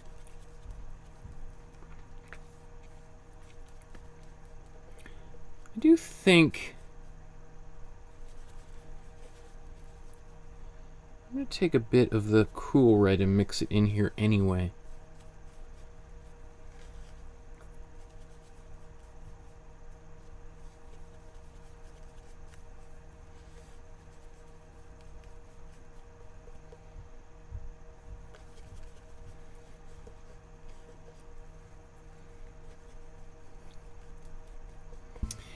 And I'm going to put some glazing fluid in here because I want a bit of the background color to come through. I like this semi-transparent colors. It's almost as if Sanyu is taking some of the, approaching oil painting like a Chinese calligrapher or watercolorist not watercolor, but Chinese inks. You see, I thought I was going to be really clever and mix in that cool red, and it just should have just gone with what I learned here. So I'm just going to wipe that away.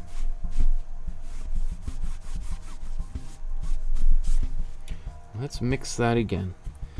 Okay, I guess there's no cool red in there. That just it just surprises me. Okay. I learned my lesson. So let's do this again. Let's take some warm red and white. I guess this is just a pure warm red color.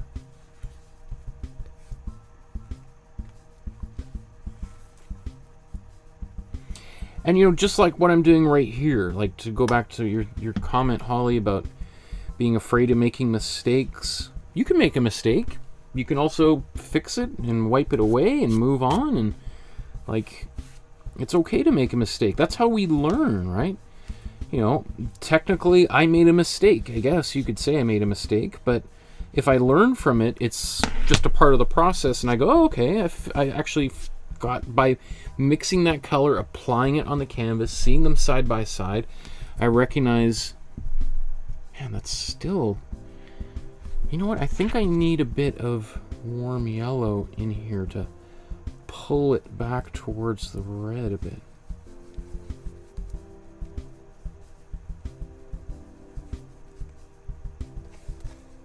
Could also just be the, there we go.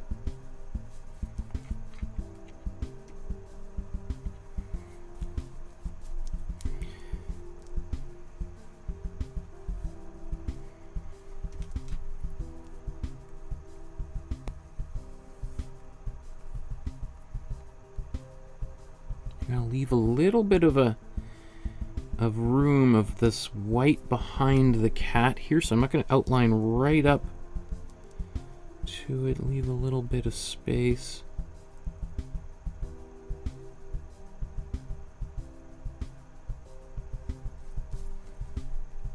It still looks very cool pink. I can always glaze back over top of this with just basically pure red without any white in it.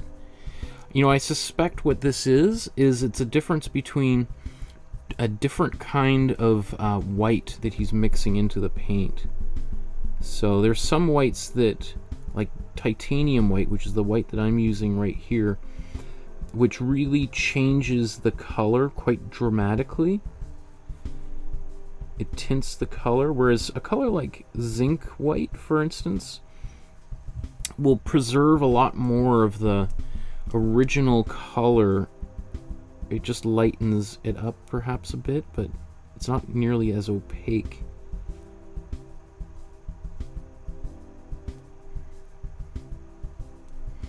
And even like what I'm doing right now, I feel like I'm just being way too careful.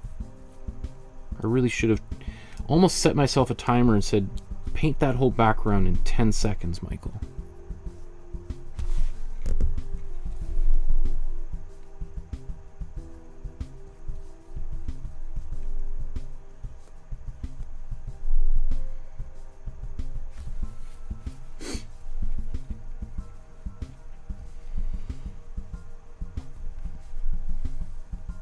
Yeah, because there's also that little bit of gray up there. So there's going to be a few things I'm going to add to that.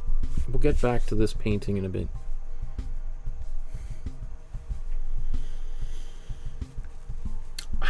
Although, I mean, I look at mine and I kind of like that color. So it's, we'll see. Let's see what we want to do.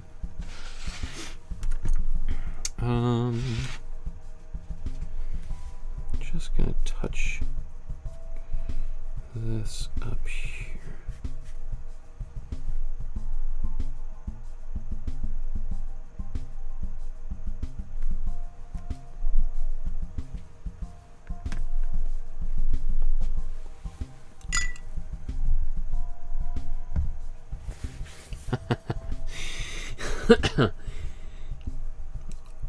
Yes, I'm, yeah, being a little bit too neat. It's hard not to be neat, you know.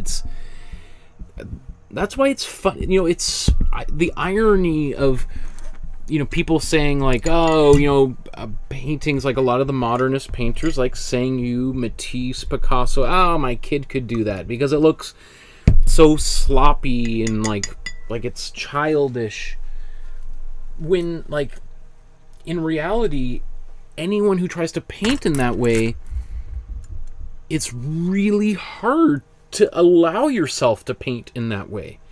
You know, that's, you know, there's the famous quote by Picasso, like, it took me my whole life to learn how to paint like a child.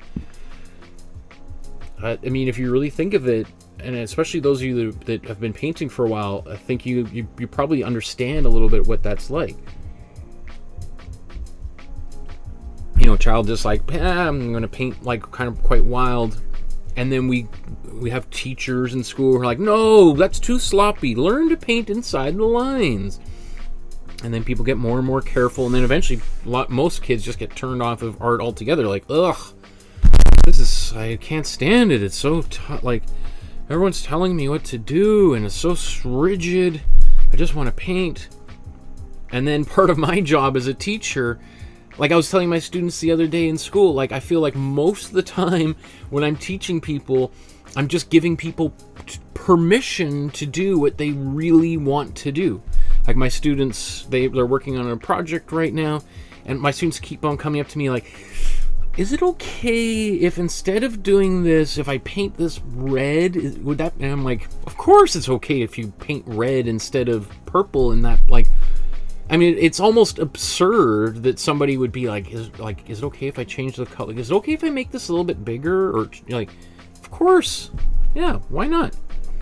But we all have that fear of like, oh, if I do that, it's gonna, like, basically we need someone to validate the direction we're going in. It's almost like we get into a car and it's like, is it okay if I get on that highway and go in that direction? Do you think I'll get in, like, it, you know? So anyway, I don't know, mixing up all my metaphors here. I'm gonna put this aside. Got a canvas sticking to this palette here.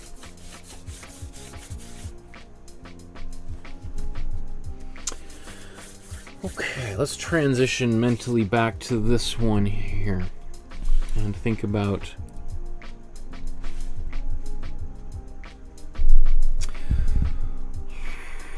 wow. Okay, so maybe while I've got a red, I want to paint this darker before I go too much further because it's just driving me a little bit nuts. So I'm going to take this warm blue, mix it in here. Actually, you know what? That's going to go too purple. Well, there's a little bit of purple in that color down there, but I'm going to take a bit of cool blue, because the cool blue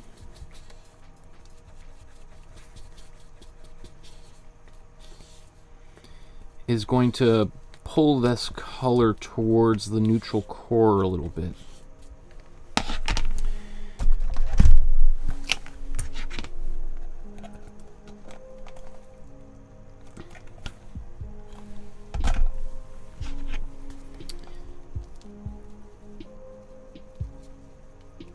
In fact, yeah, I'm going to take a bit more of this cool blue. So it's not going to make a nice purple. It's just going to make a much darker crimson-y red here.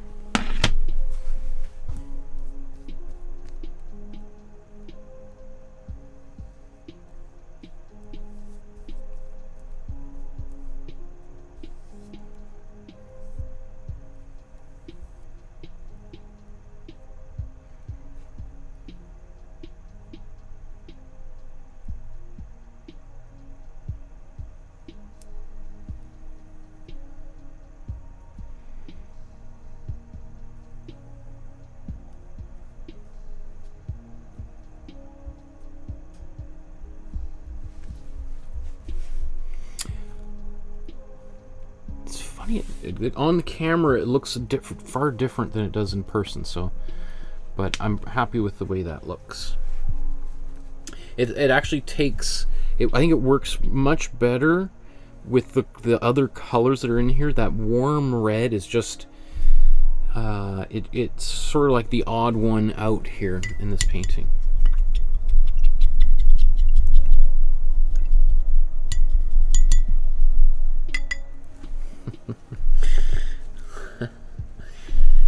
Lolly says, we all need a replica Michael in all of our schools to teach art. I wish I had an art teacher like you when I was growing up. Oh, that's very sweet. I appreciate that. Okay. So let's mix a dark blue, almost like a gray now.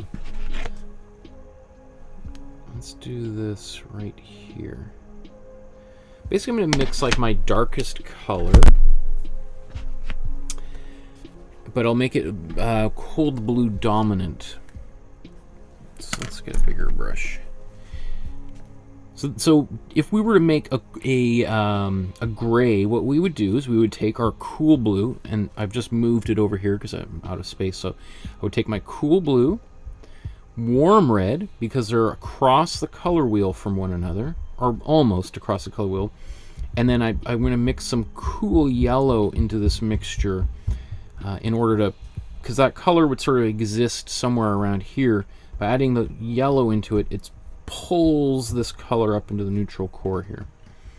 So let's take some warm yellow, or sorry, warm red and warm yellow, and then I'm going to mix mostly the cool blue into this mixture. So you can see it goes dark instantly, right? But basically what it's doing is just killing off the saturation.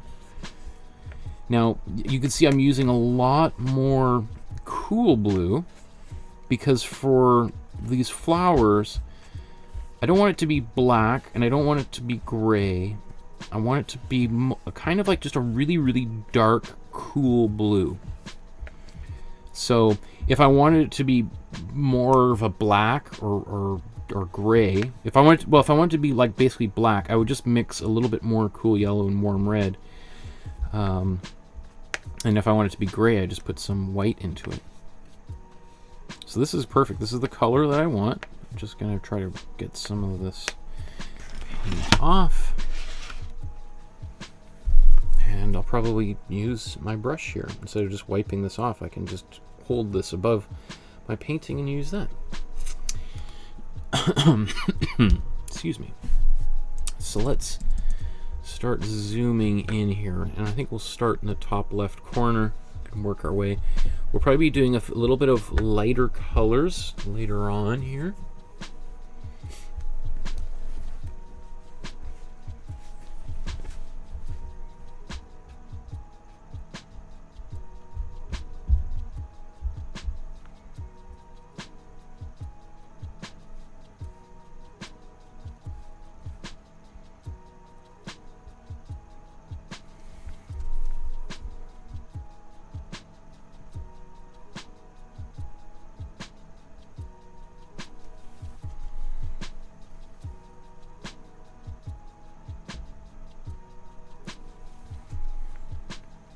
So I'm going to allow some of this, the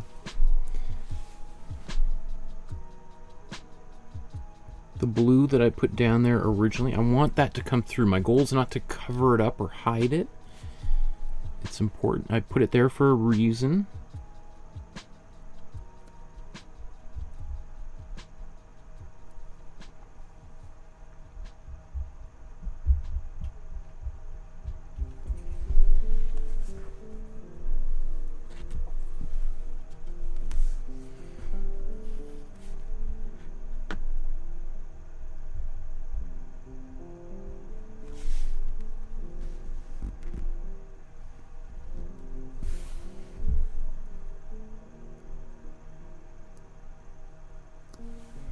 I just have to try to be careful that I don't widen the stems too much. It's really one of the main things I'm thinking about. Otherwise, Because, you know, if the stem is really wide right here, then it just has to keep getting wider and wider and wider. And before you know it, my vase has got like a tree trunk coming out of it, right?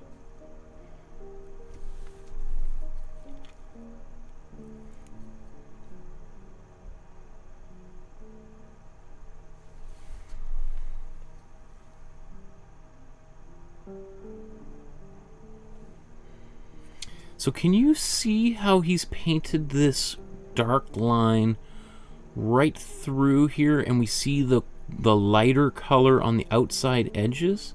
That's why I'm doing it in the way that I'm doing right now. I mean, you could, I suppose, paint it dark first and then go around and outline everything with a lighter color, but boy, oh boy, that would take you a long time.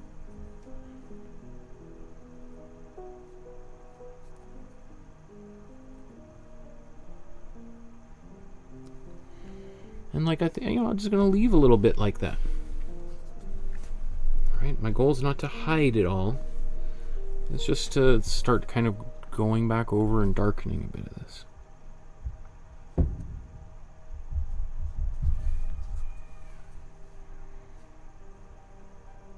Oops.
So once again, this whole painting starts to change quite radically. Once I start putting this much darker color on, you know, maybe the way I look at the background color, or even the red at the bottom of the table that I just painted over a few times.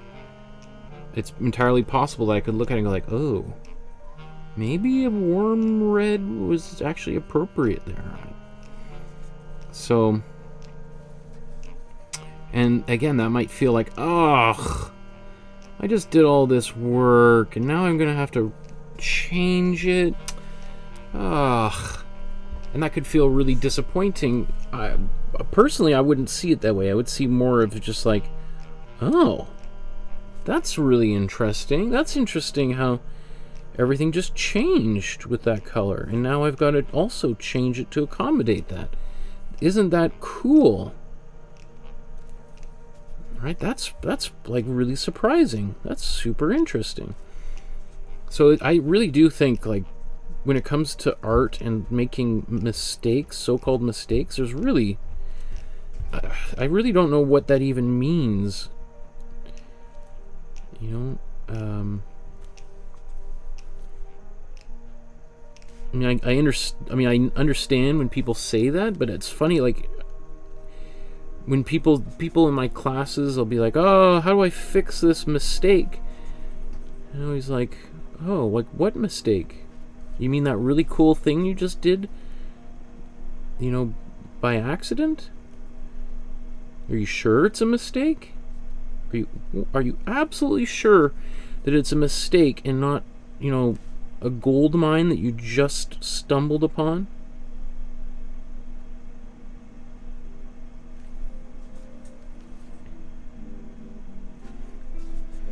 You know, it would be like someone digging a well in their backyard, to find fresh water or something for their family, and they hit a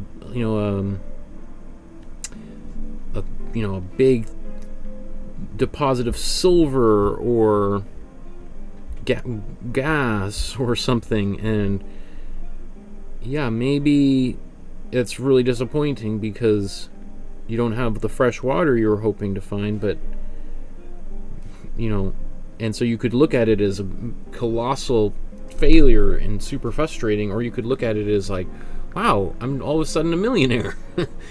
That's pretty cool.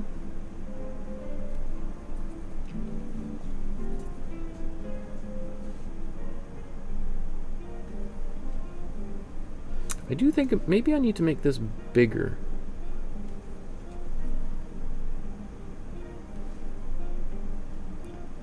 I'm just going to paint over that.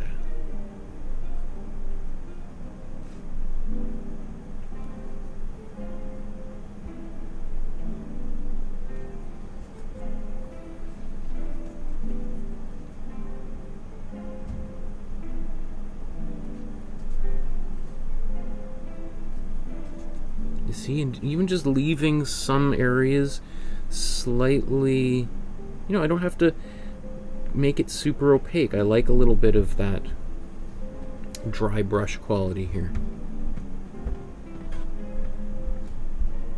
Even though there's a leaf there, I think I'll just leave that out.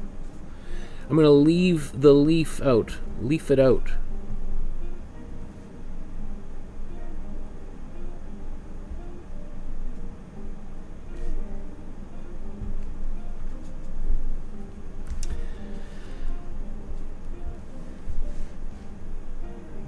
That bigger just to make the stem make more sense.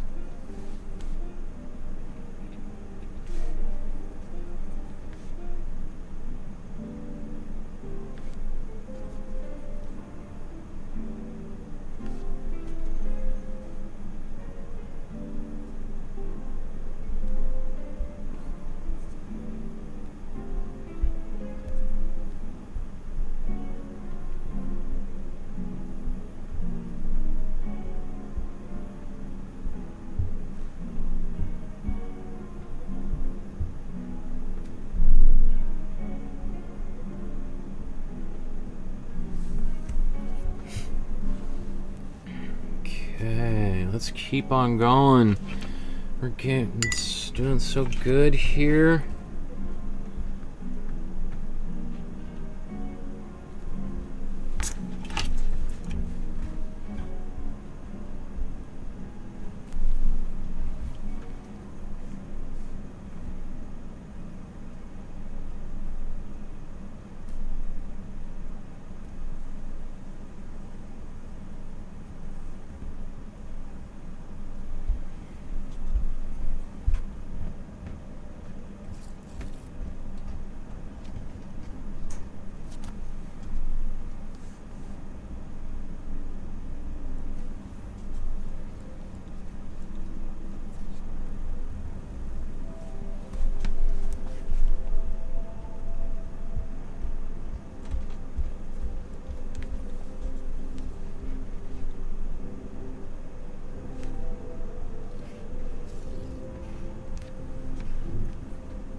I love that there's sort of like all the way that these kind of intertwine down here.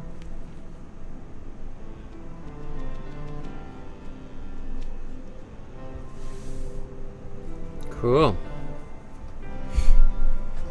Obviously we're going to outline that with some white shortly here. Maybe we'll even do that next, maybe? Okay, let's back out.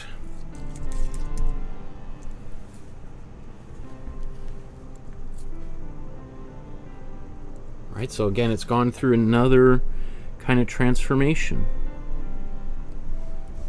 right? So maybe do your feelings change at all about how some of those colors look now that we've gone significantly darker all of a sudden? And then when we go back over and lighten it up, it's going to change again.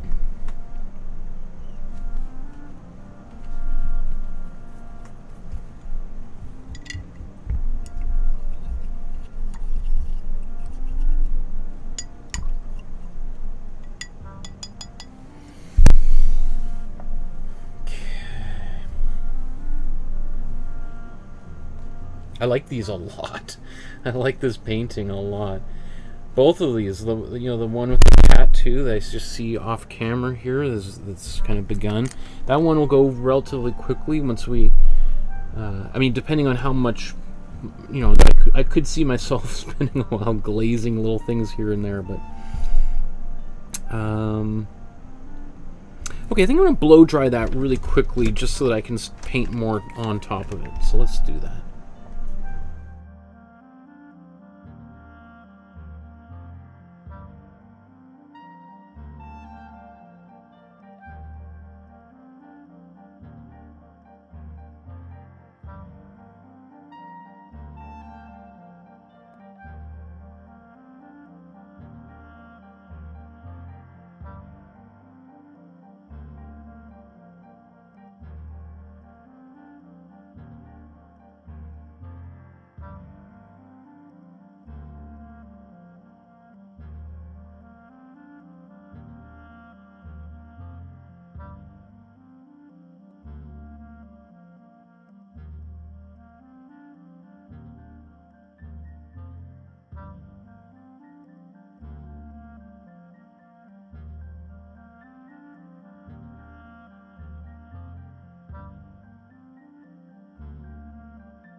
Okay, so we're gonna move into painting some of the lighter colors on the flower, and maybe we'll start by painting the white of the vase, since we're gonna mix some white into the blue here. So let's get a bit of white on the palette.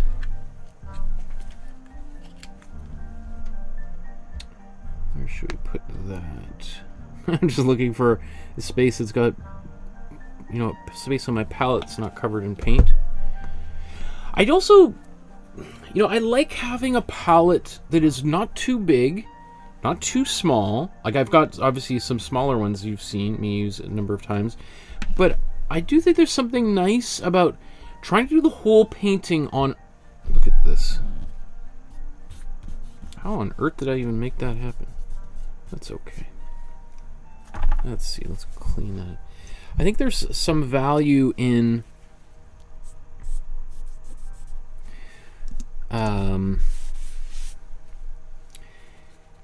trying to make the whole painting on one palette, and because I like it when my colors start to mix together and we start getting some unconventional colors starting to appear just by accident. Again, you hear me talking about mistakes and accidents all the time because artists are always afraid of making them, when in reality those are generally the best things that could ever happen to you, is a little tiny mistake here and there that opens your eyes to a new opportunity. So I'm going to take some white right out of the tube, and let's go back in on the vase down here.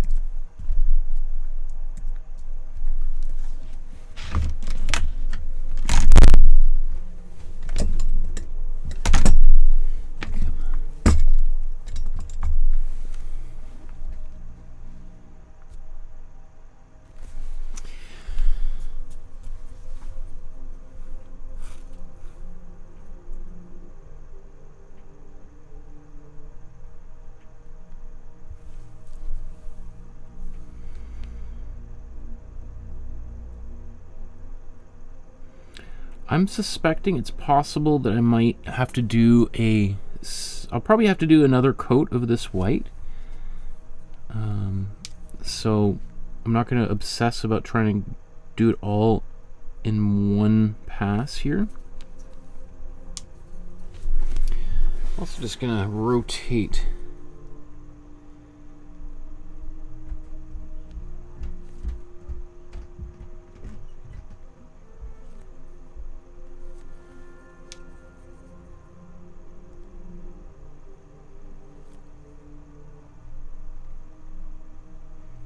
Oops, I'm not even in camera there.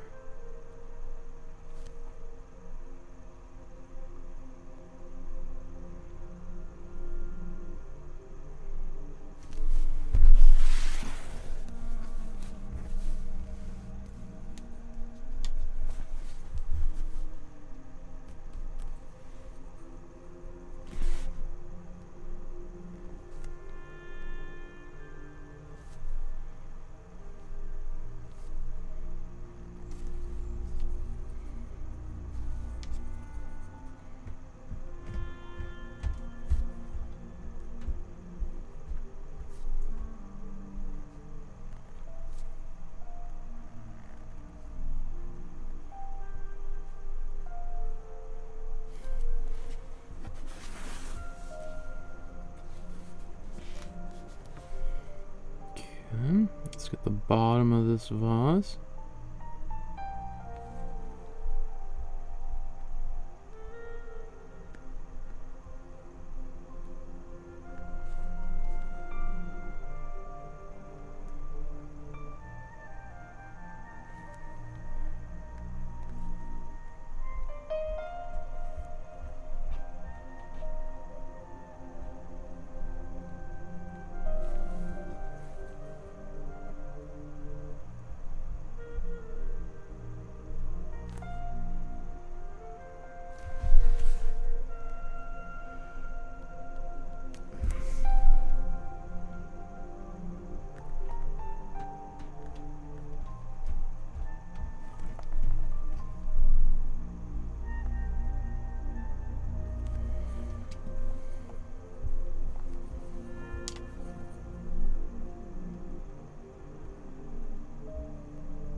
I'm just gotta take my own advice about not being perfect, but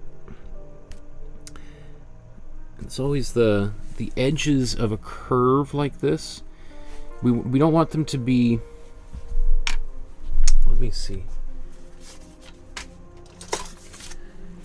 Like what I'm doing here, I want this vase to. I want it to curve up. Like I want basically an oval shape like this. I don't want that kind of shape. I'm trying to avoid these pointed corners. It's okay if inside there's pointed corners, but I want it sort of like come down, around, and up. Right? Because it's an oval shape, if that makes sense. And I didn't quite do it to my satisfaction, but that's okay. So I think this is almost dry up here, so I'm just going to go back.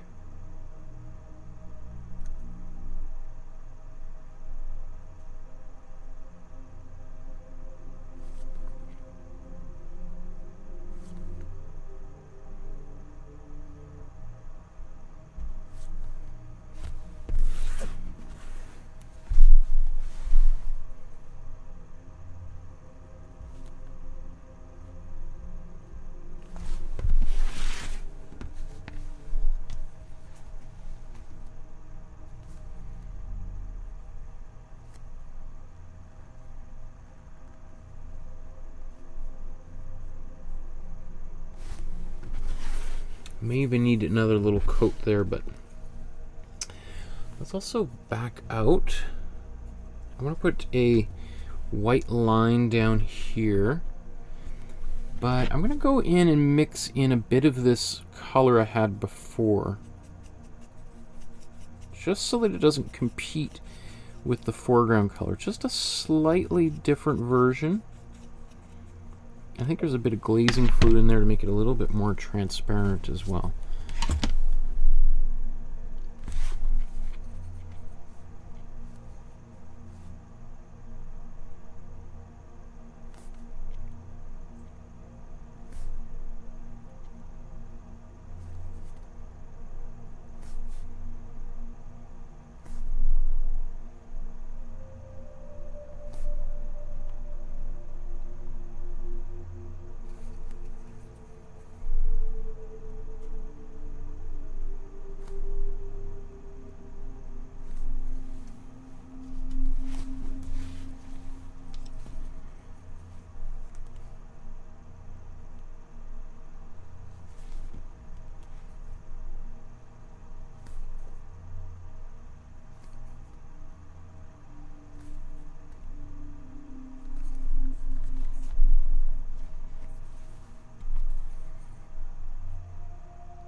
think it might be a little bit of a crooked line. We'll see.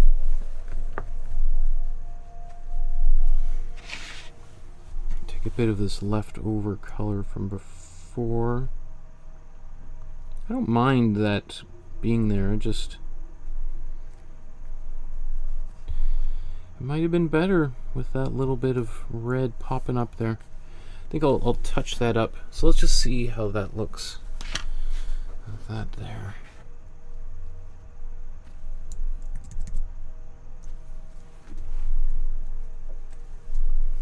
I want a bit more of the stem coming down in front of these lines.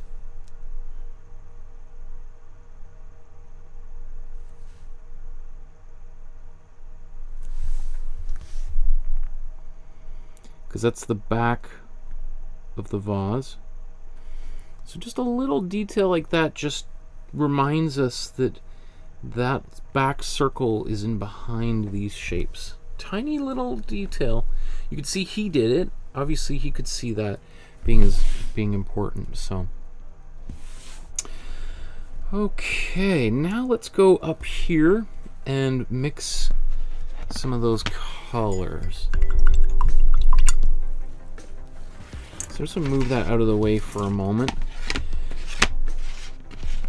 So this color that we used this color earlier on at the beginning of the paint, or not the beginning, but you know, to do the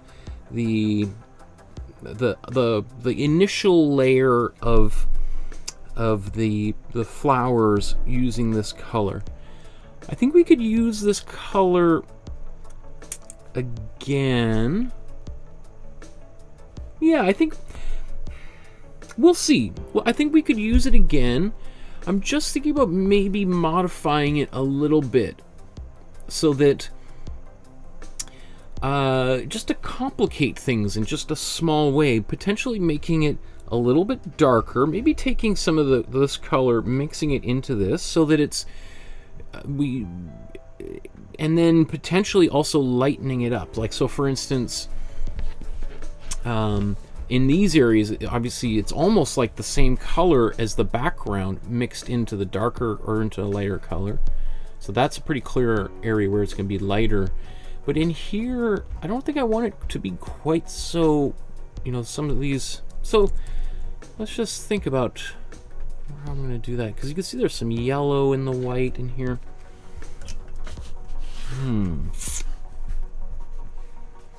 It's always a little bit of a detective exercise to figure out what we want to do for each area. I'm going to keep a small brush for this. Let's take some of this darker color.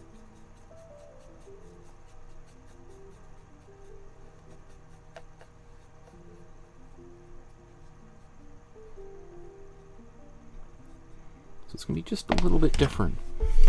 And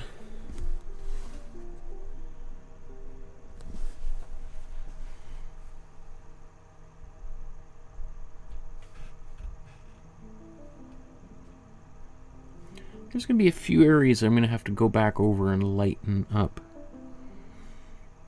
So, because that's maybe a bit too dark for those areas. Let's climb down here.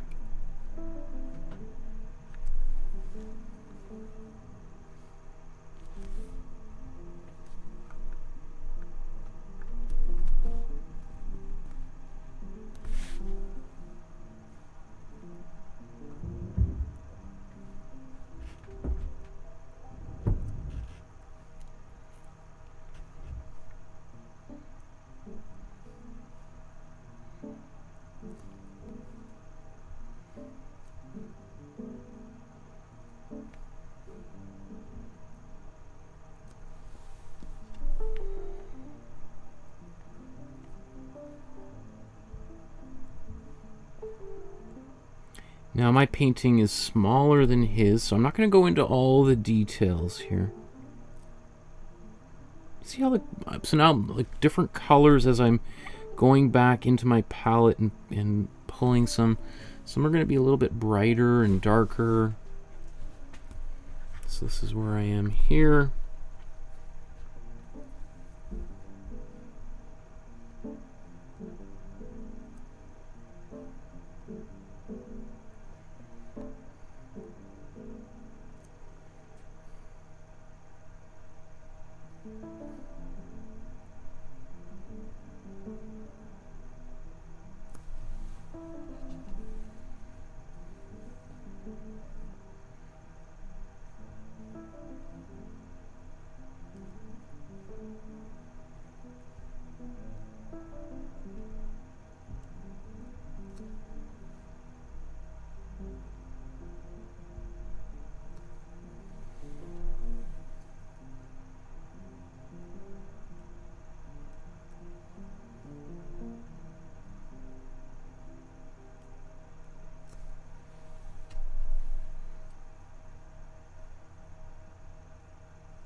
It's interesting, these patterns that he's weaving in here are so strange. Like these little kind of circular shapes.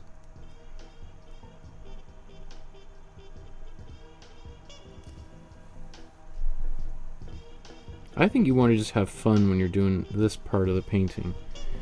This should be an area where you can kind of be a little more expressive.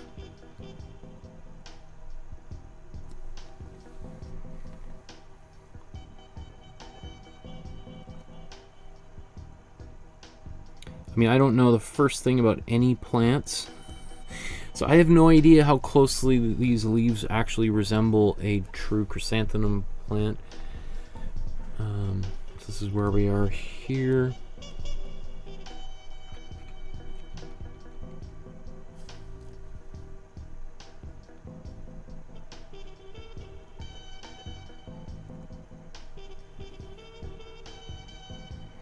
You know, if let's say I decide I was a little bit too wide of a brush stroke, I can always go back and add a little bit of dark color and clean that up.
All these little loops, it's so interesting.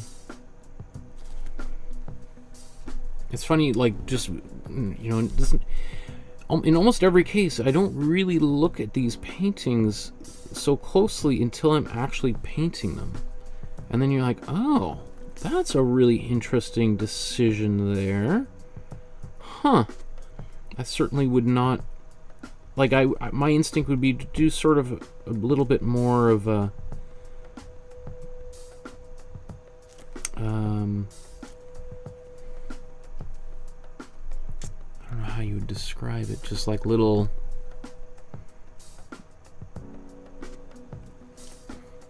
kind of like this, just do a little line in each one, but he's doing these little loops.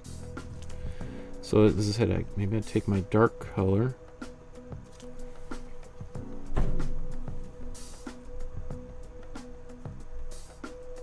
and come back into some of these places, outline a few again.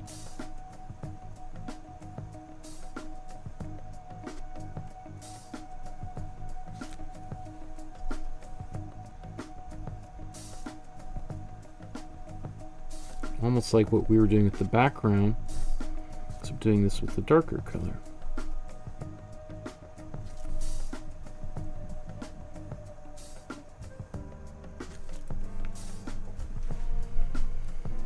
Okay. So I'm going to start doing some of these. Oops, I think I need. I'm going to do this in 2 layers. I'm going to. Oops, let's come back up here. Sorry. These radiating, I guess, petals. I'm going to start with a less intense, less tinted or bright color.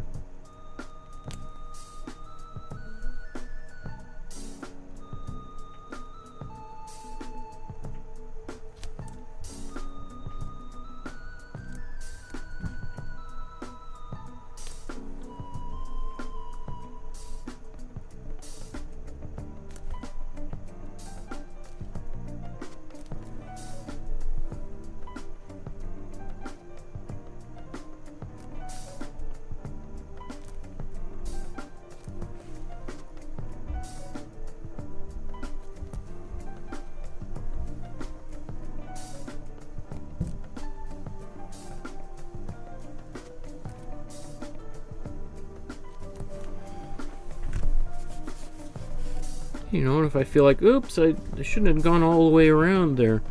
Those a little like, okay, then let's just go like this. Sorry, what were you saying? Was there a problem there, officer?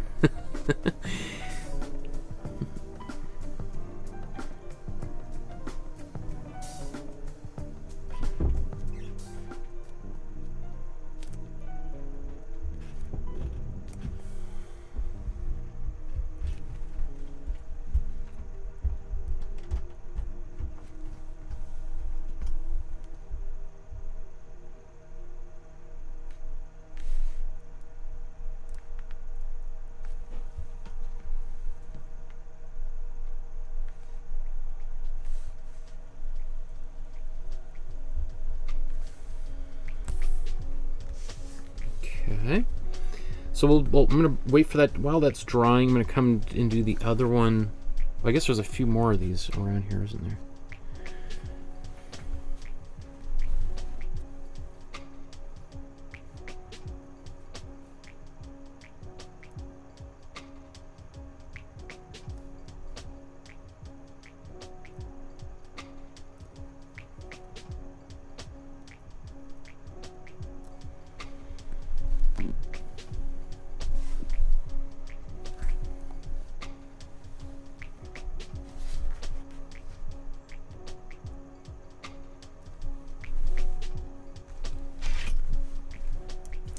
Zoom back out, see some of what's going on here.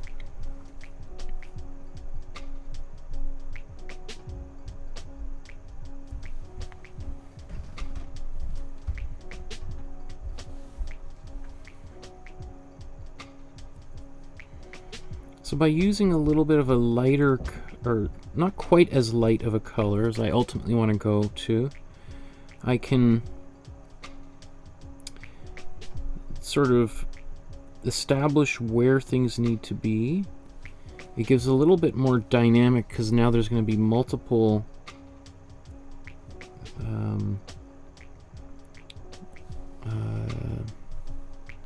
values.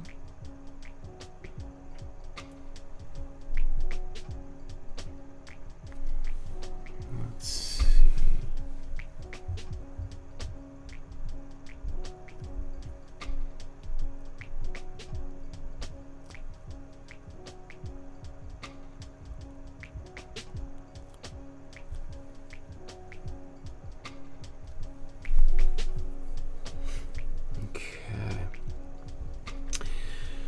So let's now crank it up one more time.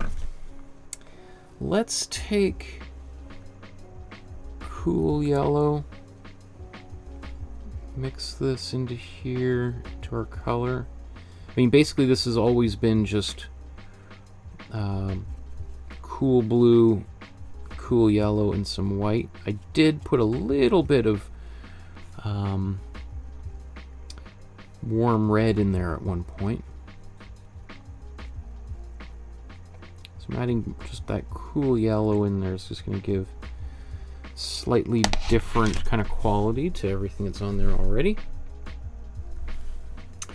Well, let's go back up to this top flower up here.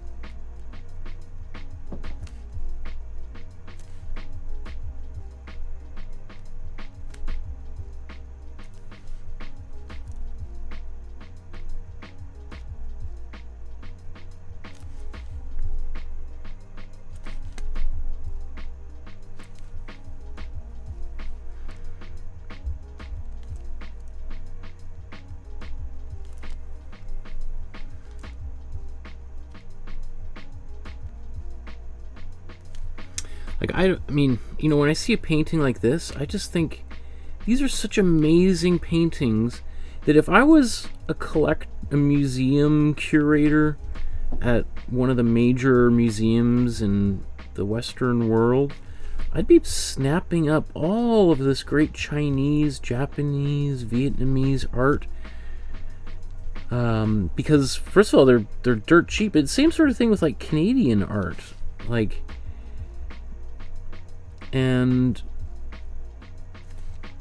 I mean, man, if I had a lot of money, this stuff is going to get more, it will only get more and more expensive over time. It's been grossly undervalued, and you could there's a lot of Chinese investors getting into the, like, from mainland China, getting into the art market, and most of them, like, traditionally they've been buying like Van Goghs and Gauguin and Giacometti, but increasingly they're turning their attention towards Chinese art, and so the values of these paintings are just continue to rise. Like, and some of these, you know, there's been paintings that we've studied that are, you can buy for a couple $1,000s. You know, if you were to look into, which, you know, for some people sounds like a ton of money, but considering it's possible in a few years that they're worth, you know, a couple $1 million, not a bad investment.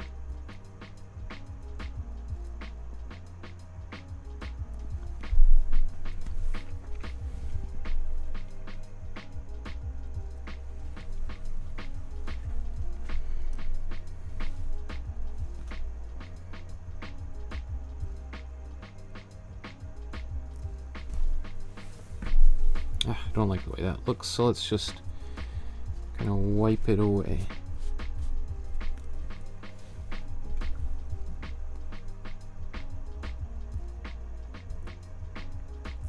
There we go.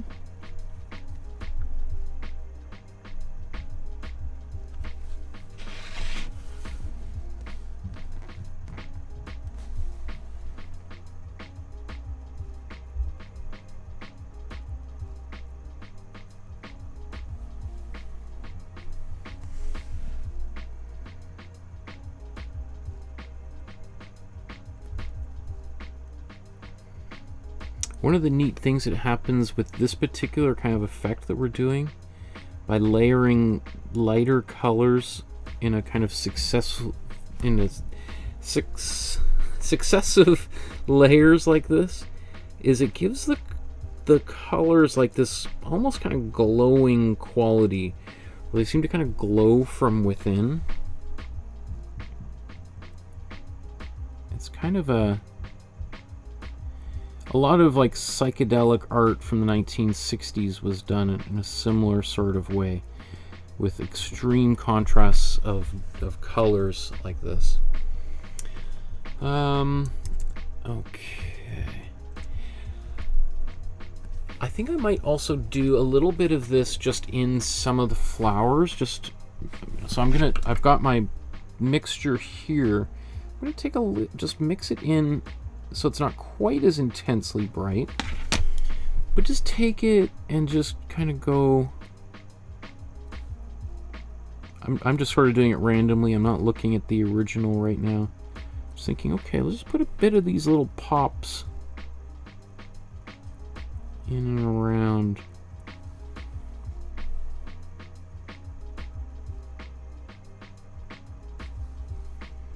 And that's the kind of thing that will cause these areas just to glow, and it's going to be cool. This is one of those paintings that when you dim your lights while you're looking at it, especially the more white that gets in here as we get brighter and brighter, the painting will have this Thomas Kinkade kind of quality where parts of it just seem to kind of illuminate, like someone's turning the lights on inside of a room. When he does houses, kind of all of a sudden they look like the sun is setting in the painting. So just a little bit of that. Okay, now let's go one final step. Let's take a lot more white in this color, and maybe even just add even a bit more yellow, cold yellow in here.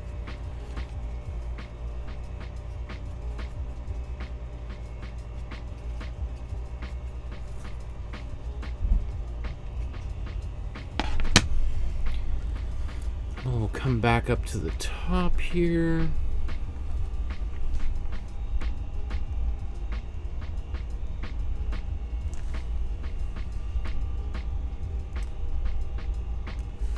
I'm not going to go over every one of these lines.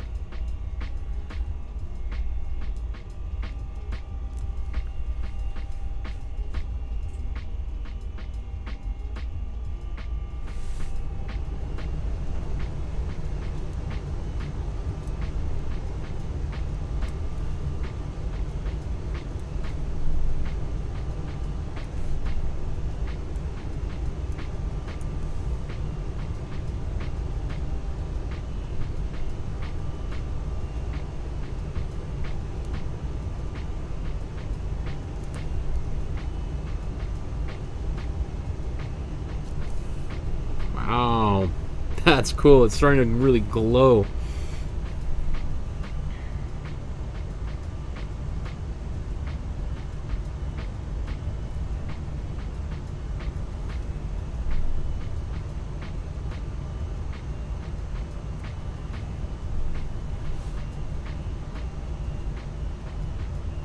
I think this will be the last pass of color I put on here. I could just keep on going until really I get close to white, but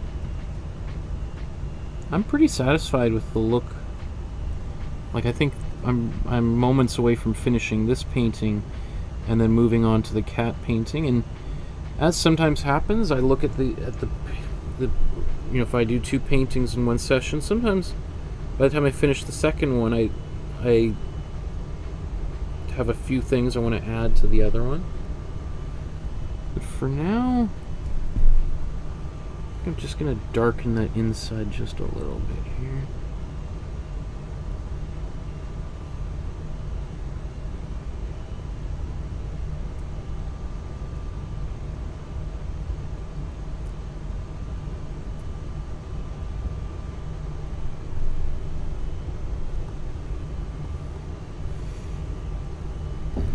Let's just take a look at them side by side here.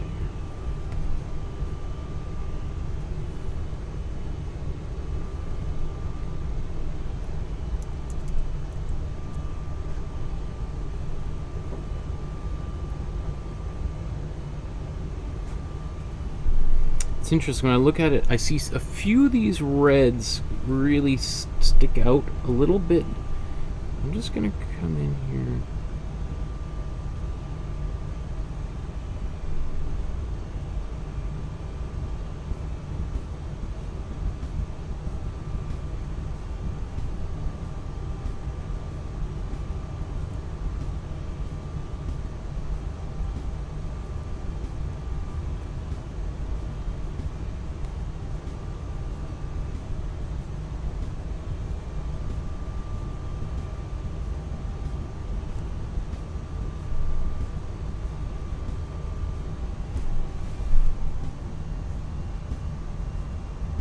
just thinning out some of these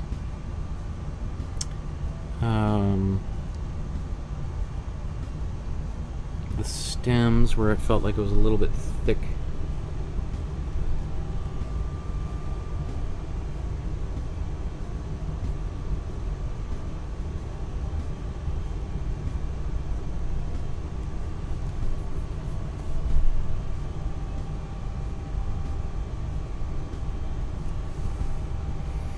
And what's interesting is in a painting like this, doing this kind of thing doesn't seem problematic to me. Like sometimes this can look like it can really in certain paintings where everything is supposed to look so-called perfect, going around and doing this thing later can be unappealing because it brings a lot of attention to itself. And here this does bring attention to itself, but rather than looking unappealing, to me it sort of just looks like I'm an artist who's going for more nuance and is trying to make it better as opposed to trying to hide anything. I don't know if that makes any sense, but there's a bit of that blue that got on my brush, and I also don't mind it to the point where I kind of feel like I want to add a little bit more of that.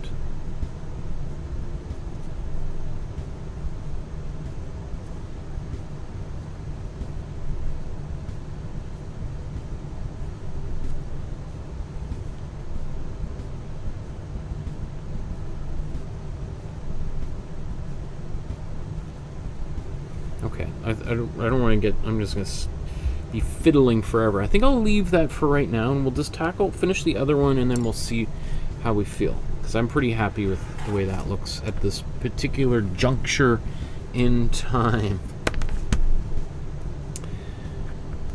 Okay.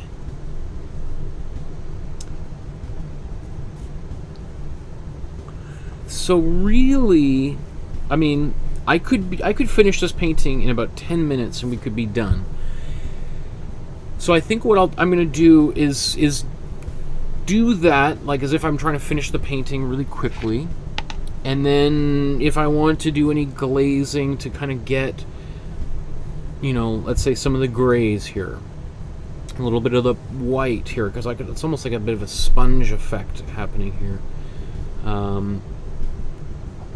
Okay. So what I'm going to do is I'm going to continue to use the dark color that we mixed, you know, which is the same dark color that I use all the time, which is, in fact, let's make a bit more of it because we're almost out. I take my cool blue. Let's take more of it. Cool blue and warm red, and we mix these together. Get a nice dark color. It's got a bit of a purpley quality at the moment.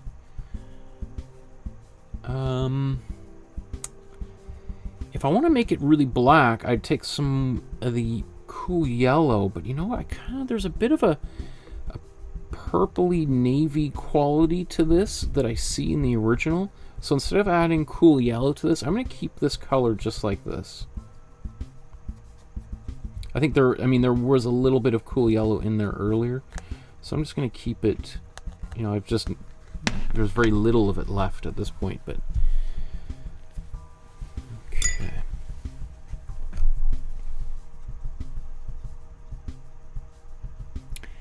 And you know what, before I even do that, you know, the same color that we were just painting with here is kind of in this painting, so maybe I'm going to take this same color. This was our cool blue and cool yellow with white to make it teal. I'm going to put some glazing fluid on it.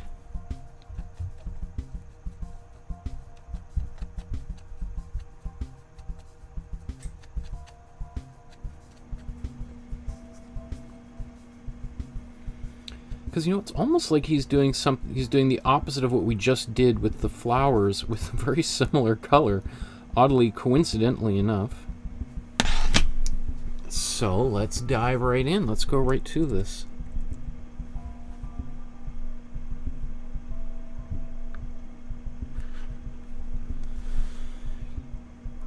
Okay, how about we'll start on the tail here. So I've widened this tail a little bit.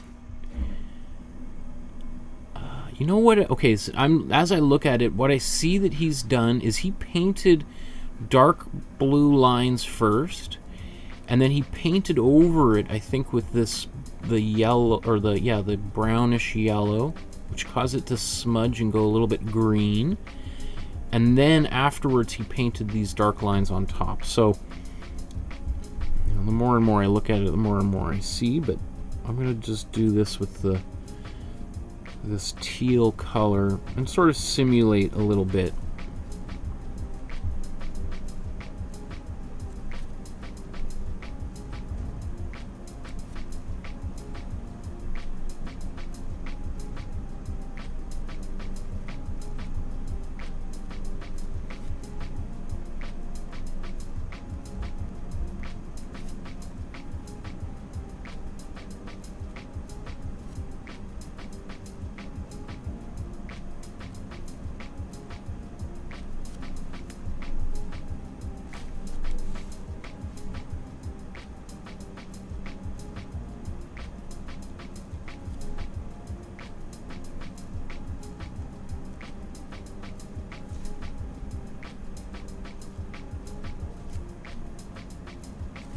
And I could do a glaze of yellow brown over top of this if I wanted.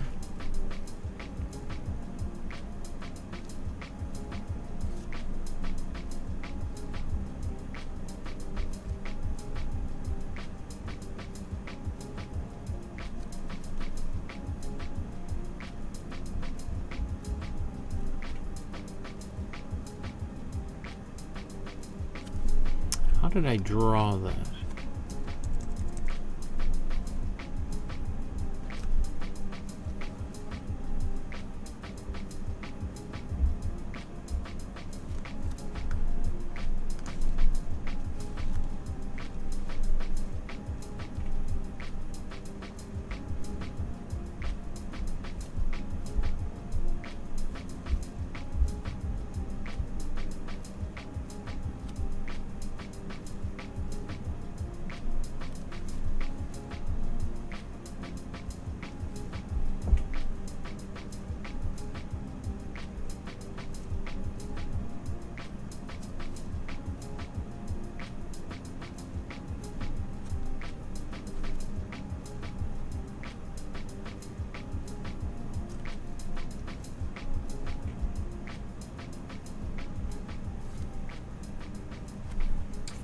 Maybe I'm going to define this leg here first before I go too much further.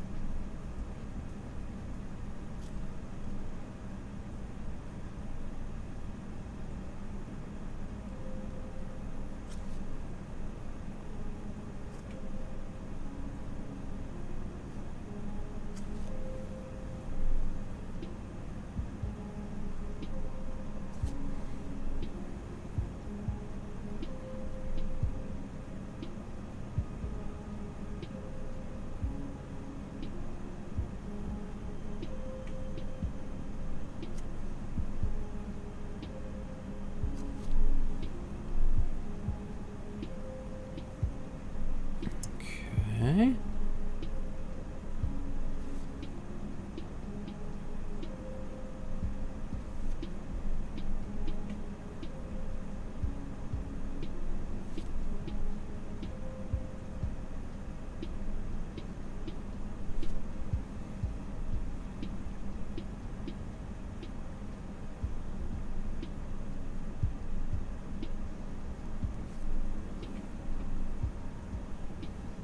Do the same thing with this foot back here.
You know, I'm just eyeballing everything here, so if you do it, you might see different things than I do. I certainly wouldn't recommend just blindly following me to do anything, right?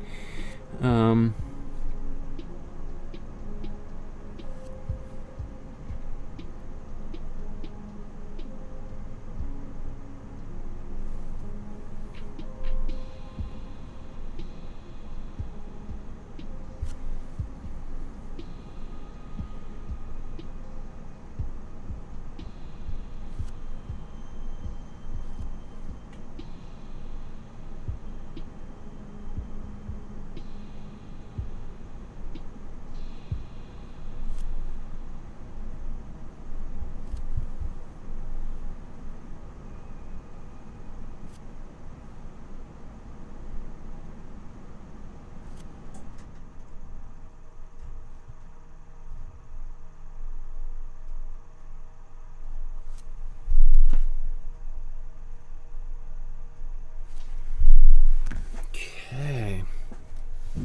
And I think I'm even going to use the same color for the dish. Yeah, let's take the same color.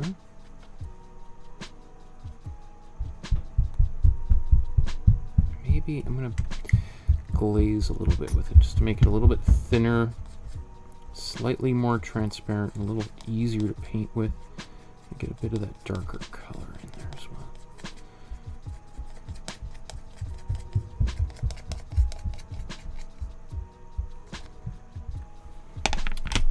Got a lot of buildup on this brush. You can see, so I'm going to get rid of that.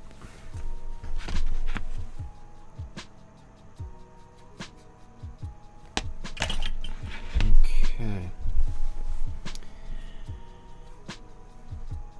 So we want an outside.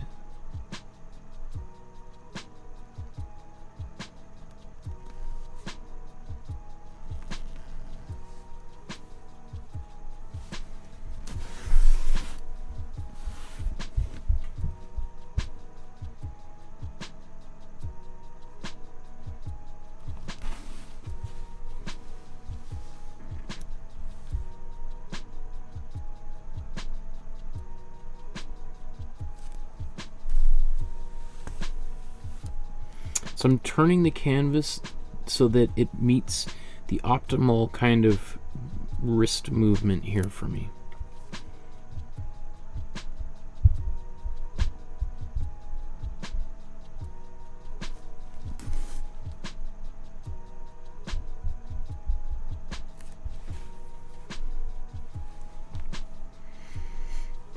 Okay, let's continue. Let's do the other inner one here.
So it got a little bit wider down here. I could attempt to kind of wipe that out, but I kind of want to play with that. You know, it was an accident, but it also makes sense that it would be a little bit wider as we get closer to the foreground. So for instance, if I look at it now, it seems to kind of make sense that it would get wider as it's closer to us than the farther back there. So I'm not really concerned about it anymore.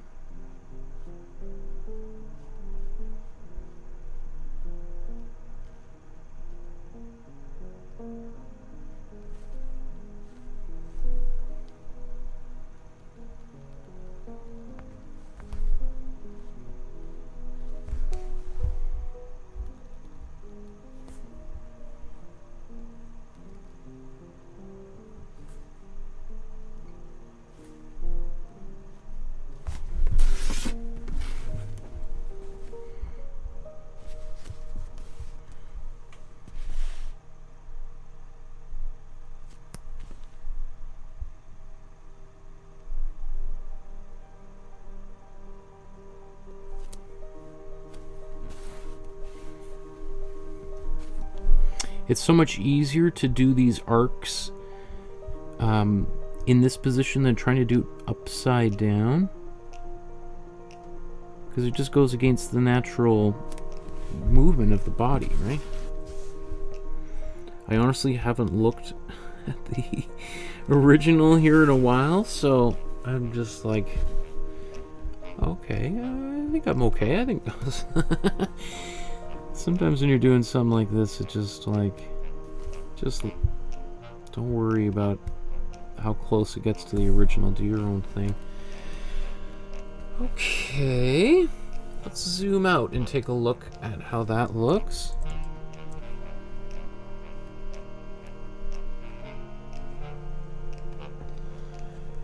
Okay, yeah, it's definitely darker than the original.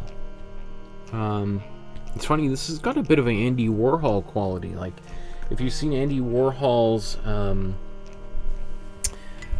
early work,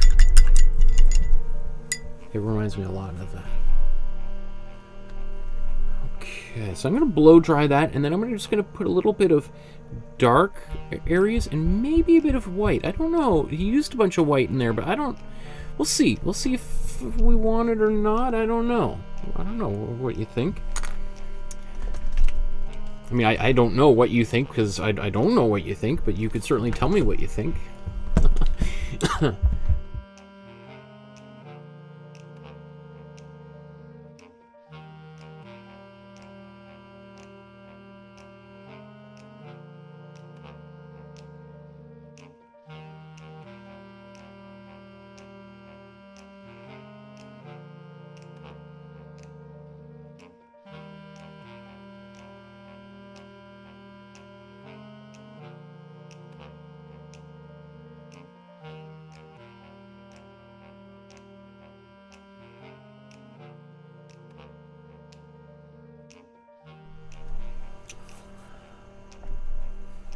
You know what's interesting? Like, this color, do I want to glaze over it with some warmer red?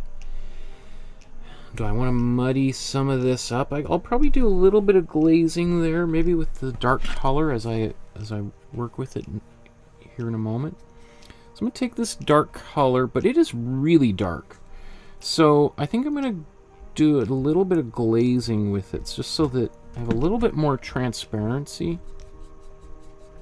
So here's my matte or satin glazing fluid. Mixing that into my dark color.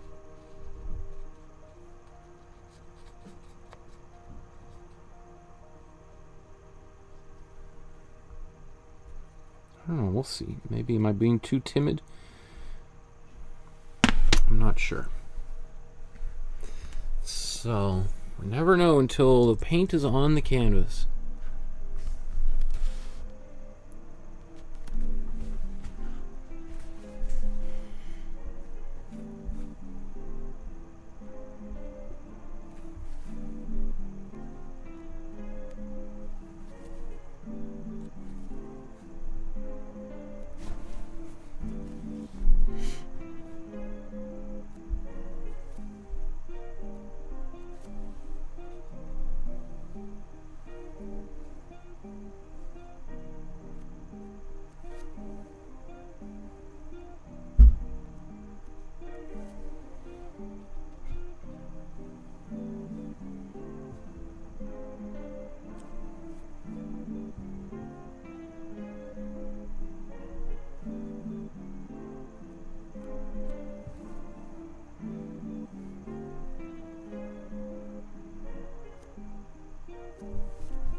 See, I'm also painting a little bit on top of some of the lines and in between some of these lines.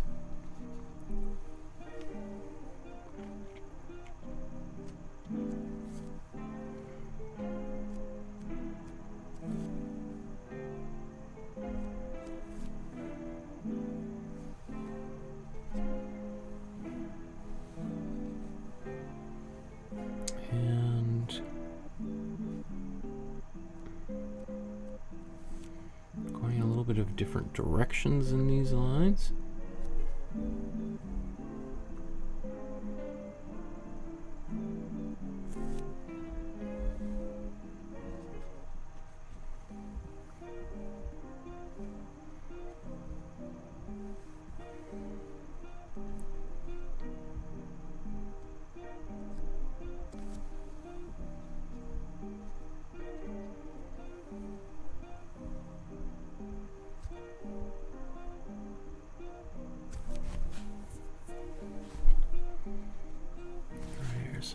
bigger strokes there.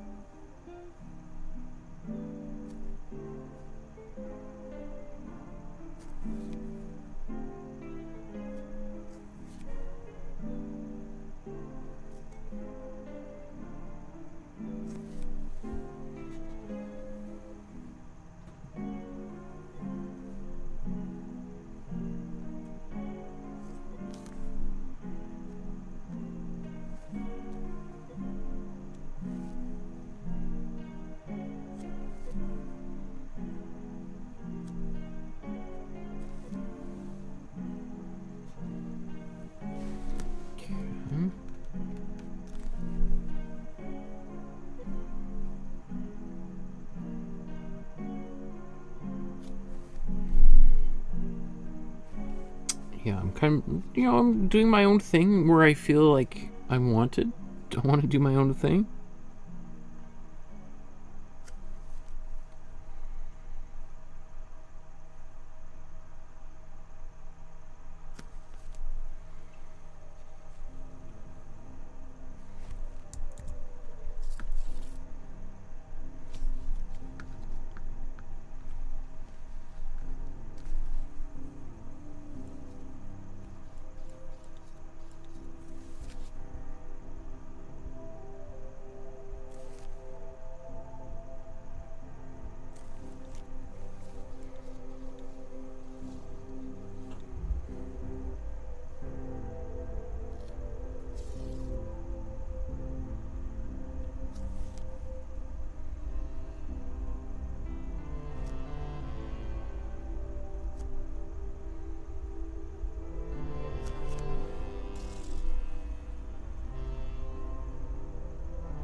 A little tiny bit of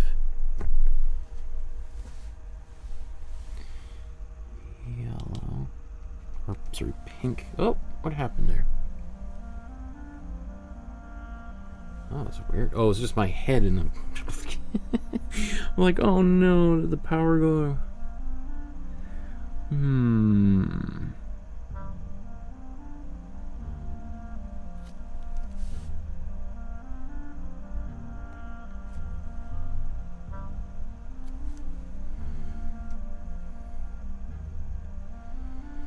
So he's got a lot more lines in here, but he's also looking at the original, and I feel like I don't feel confident just filling it up with a bunch of blobs of color. Not that he did a bunch of blobs of color, but I just want to be very careful about how if I was to do more in that area. Now he's got all that white that he put on there. Do I want to put that white on there or not? Like, let's just look at these.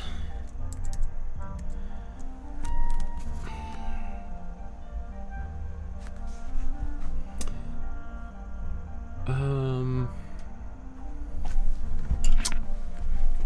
thinking, okay, I'll follow him for a bit here. Let's take some white.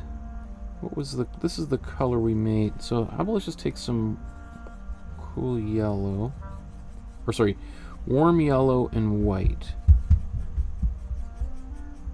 There's a bit of cold blue got on there. Because already that would be a lot. So let's just see.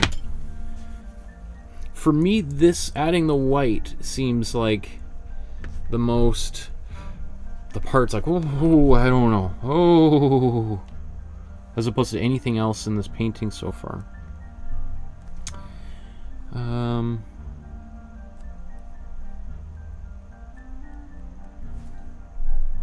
Yeah, okay, okay. I can deal.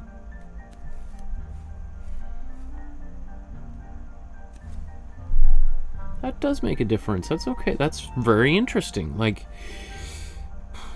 you know, if I was not doing this on camera, I would have been like, yeah, you know what? I think I'm cool without that. And then now that I see it working on my own painting, I go, okay, interesting. That's, I guess that's why he did that. That makes sense. That works. It's very, mine is definitely much more subtle than his.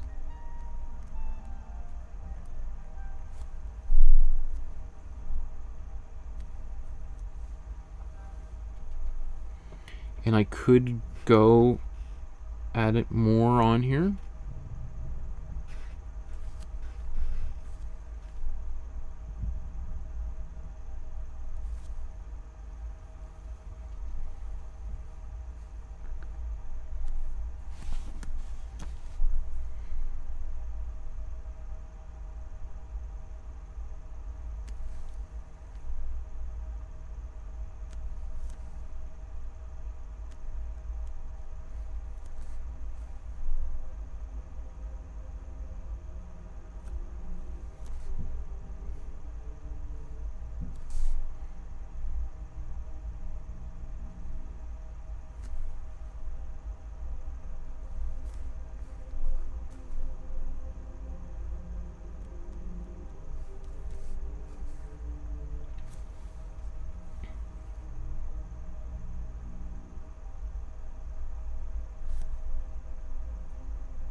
A bunch of people in the chat here.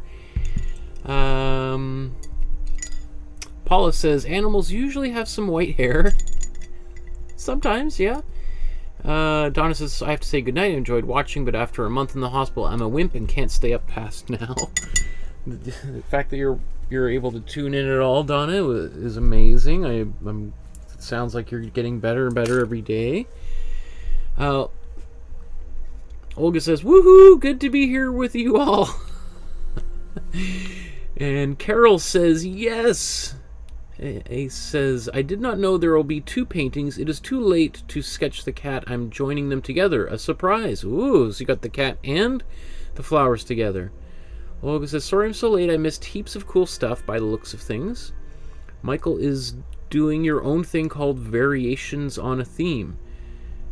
You're a great role model for patience and persistence. Thanks. Is this called an impressionistic style? First of all, definitely painting requires a certain amount of patience, for sure. It takes some time just to kind of slow down and just appreciate that no painting ever goes the way you expect it to go. It always goes in some funny direction at some point. So if you know that that's going to happen at some point and you're expecting it, then it's not a surprise and the world doesn't fall apart when it does inevitably happen. I've never had a painting that went from the beginning to end exactly as I expect. There's always something surprising that happens, and for me, that's why I love painting. I love the surprise. I used to be terrified of the surprise. Now, when it happens, it's like, whoa, that's exciting, because now that's like the roller coaster moment where you're like, oh, everything's going, and then, whoa, and you're holding on, right?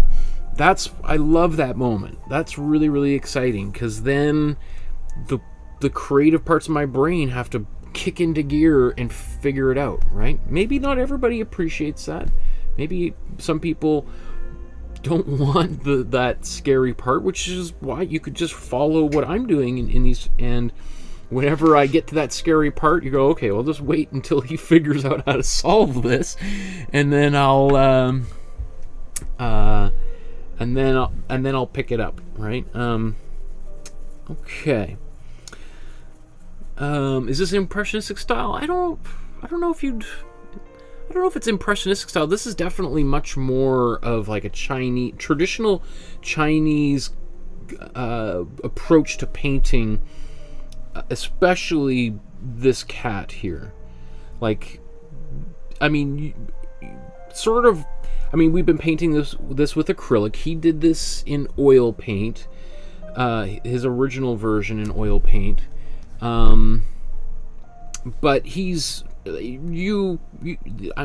I'm sure you could find an image of a cat just like this from like 800 years ago in China on some scroll or piece of parchment paper or something, rabbit skin or something. I'm sure there's a drawing very similar to this in Chinese history, right? Because this is very much like how some of the great masters of early Chinese painting would have done a cat like this. So, I mean, I guess it precedes Impressionism by, like 500 years. And I don't know if the Impressionists probably wouldn't have painted this like this either. Impressionists would be... I'm not really sure. I've never thought about how an Impressionist would paint a cat. That's an interesting question, Olga. I haven't thought about that. Is doing your own thing called variations on a theme? I'm not sure. I don't know. I don't know how to answer that. I don't. Maybe variations on a theme. You know what I want to do now? I want to do something kind of subtle. So looking at this painting, I love the original. I feel like my painting, I could walk away right now and be very, very happy, and I probably should in like 20 minutes. But I feel like it's just too clean. It's just too perfect, and I want a little bit more of a rougher texture. I want to just do a little bit of tinkering with some glazes, some very, very, very subtle glazing here. So I'm going to take my glazing fluid and let's get a larger brush here. And I'm going to saturate it with glazing fluid. So it's mostly glazing fluid. And then now I'm just going to take a little bit of my darker color.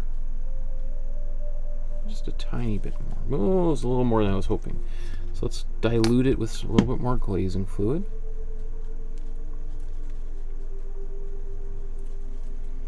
Mix that in well. This might be way too subtle. We'll see very soon here. But if it's subtle, then we can always build it up and so where do I want to do this?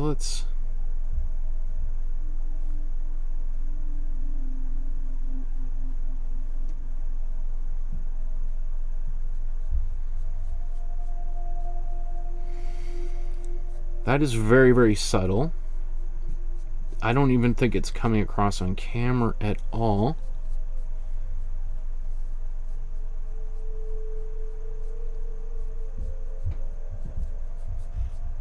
But it is creating just this hint of variation in there that I like.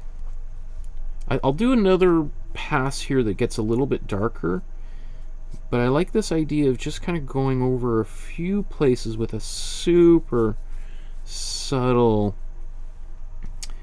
change here. Okay. So I'm going to up the ante a bit, just take a little bit more glazing fluid.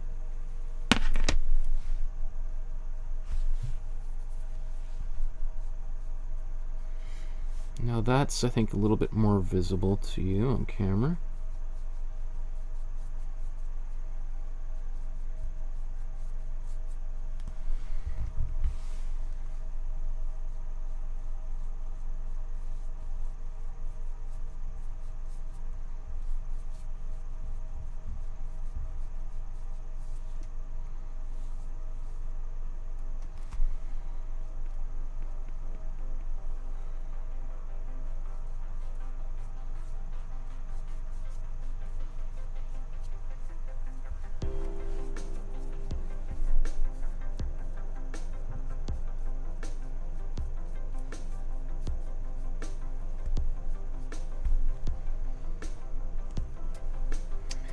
That's cool. So it's just complicating what's here in an ever so slight way. I mean, I could see many people being like, yeah, I don't know. I think I like the kind of much cleaner look, a little bit better.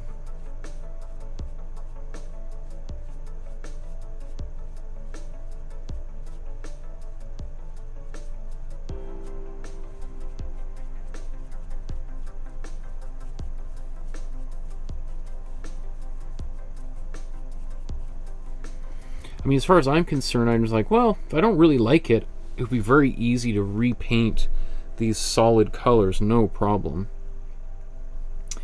Or if I, heaven forbid, destroyed it in some way, I could easily just go and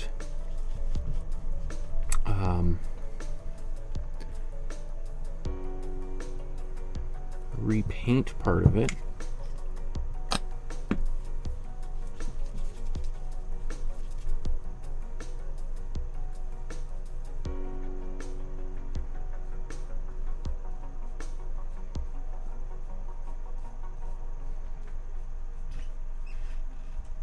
Or I could repaint the whole painting, really, right?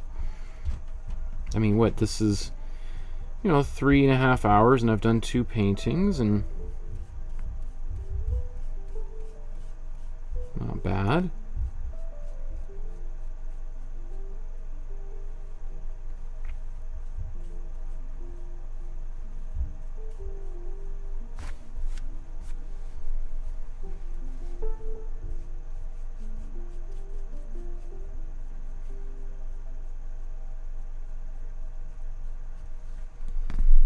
Do I want to make it a little bit more red?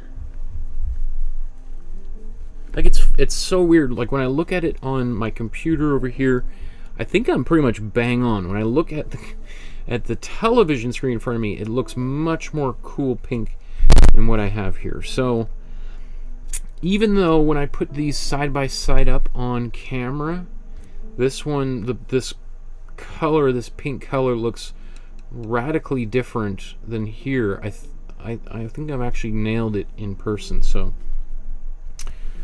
if I do edit this at one point, I'll just kind of take some of the warmth and bring that back into the painting.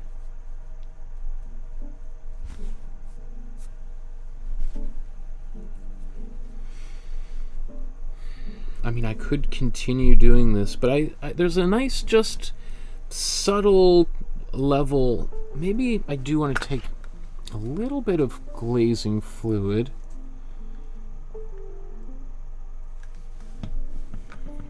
and continue this with a bit of red.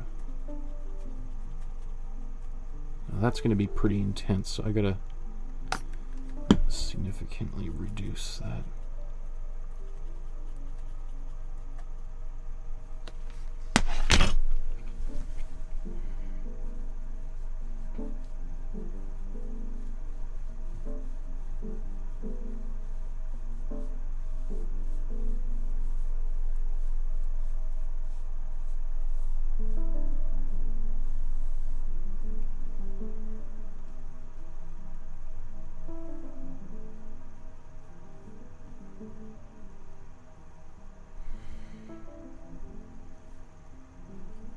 Okay, I gotta blow dry this because I shouldn't be.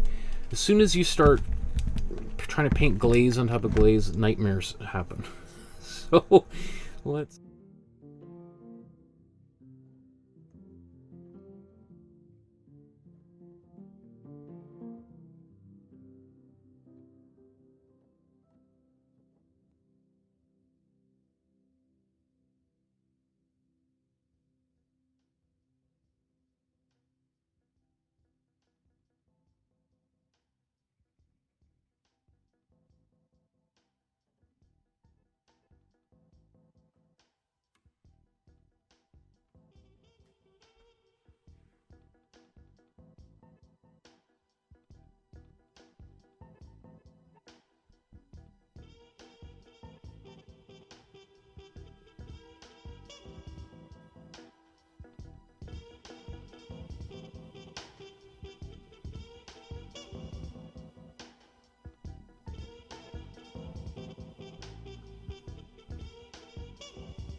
Okay, so I've made a few little boo-boos here, both because I just got impatient, and when you're glazing, you just gotta go slow and let the paint dry. Every time I try to go a little bit quicker, the paint always punishes me. So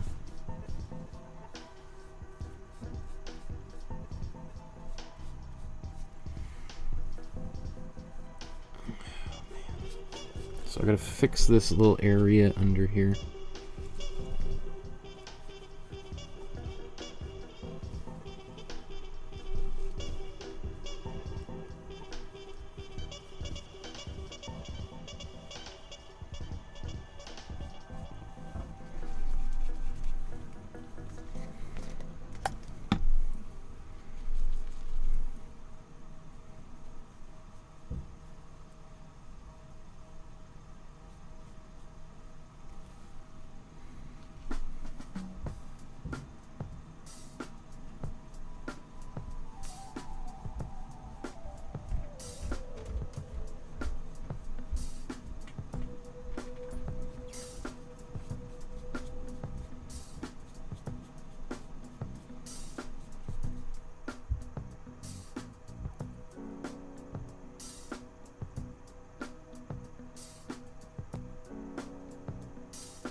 Getting much more red than I maybe want, so I think that's probably enough, right? As I said, you know, I could have walked away from the painting a little while ago, but something compelled me to want to add more to it. So let's just touch up this area down here. Boom, that mistake is gone. I could glaze back over that when it's dry. You could just glaze in it right now with this lighter color around it.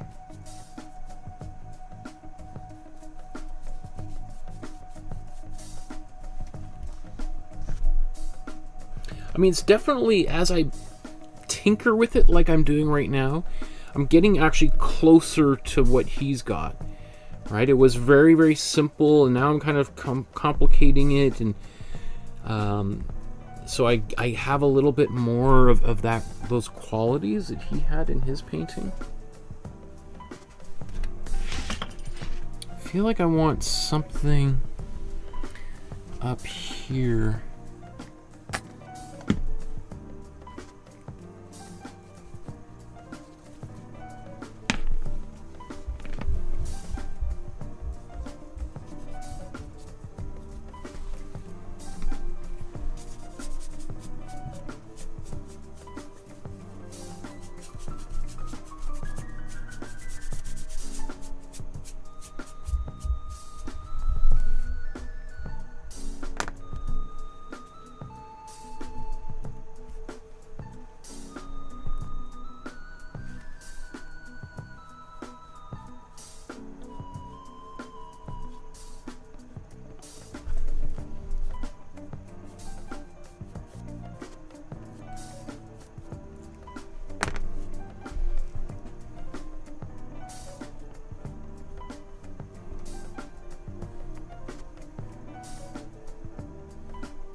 Maybe this is enough. I just gotta walk away, because I love doing this kind of thing, but it's sort of just will go on endlessly, right? Okay, so yeah, I'm really happy. I'm really happy, and there's only so much more. You know, it's one of those, like I was talking to my students the other day. You know, you could spend 5-6 hours more working on the same painting, but it's not going to get 400 or 500% better. It might get 5% better, 10% better, maybe less. Maybe it gets 1% better, 2% better. Is that worth 4 or 5 hours worth of time? Conversely, there's also a possibility that it could get 50 times worse. So at some point, you just decide, like, you know what? The ratio of possibly making this better to making it worse is starting to go down. What is the date today? 23rd.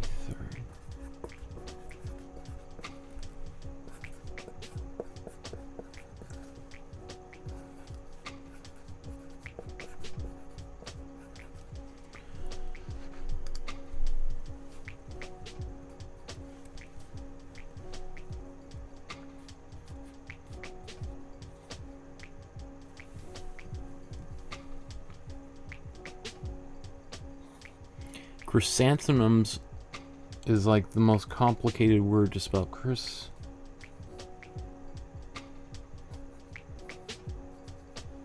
And to say too. Chrysanthemums. Chrysanthemums. Chrysanthemums.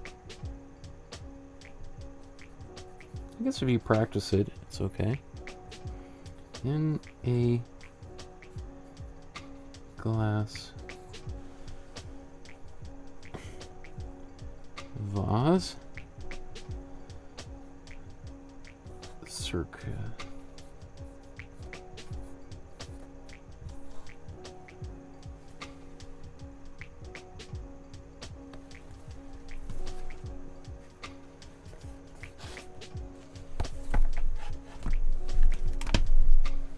this one's kind of sticky, so just gotta be careful.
Okay. So there's 3.5 hours worth of work. That's what I was able to crank out. Feel pretty good about those. I think, this is going to dry here shortly. So we'll see how this looks. It looks a little bit gray. I think that's a bit of the glazing fluid has a bit of a ghostly quality, at least until it dries. So I'm expecting that to kind of change a little bit as time goes on. I like both of them. I like how both of them turned out. I didn't put his signature on either of these, even though I certainly could. But yeah.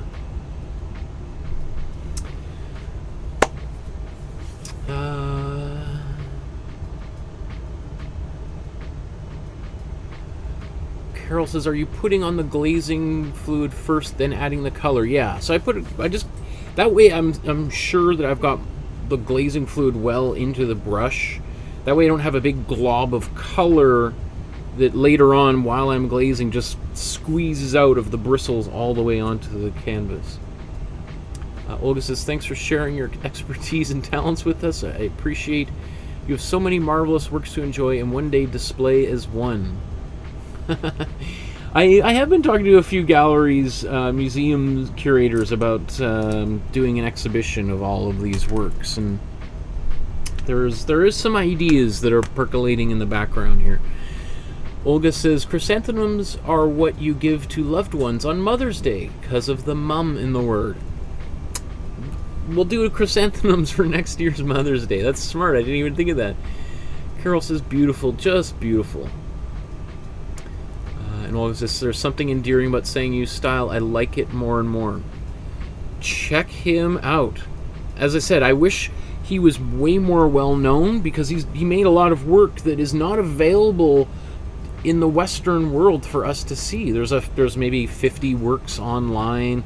I showed a bunch of them at the beginning of the episode, but he made thousands and thousands of pieces, most of which the Western world has never seen before. So let's get the word out there, right? Let's all of the great artists that we've been looking at, right? Besides, there's the big heavy hitters like Picasso and Van Gogh, and so, but there's certainly a lot of other artists that I think are, there's certainly people in China, if they watch this, are like it's about time he got around to Sanyu, because he's like one of the greatest of all time, whereas most of the other people are like, who? What?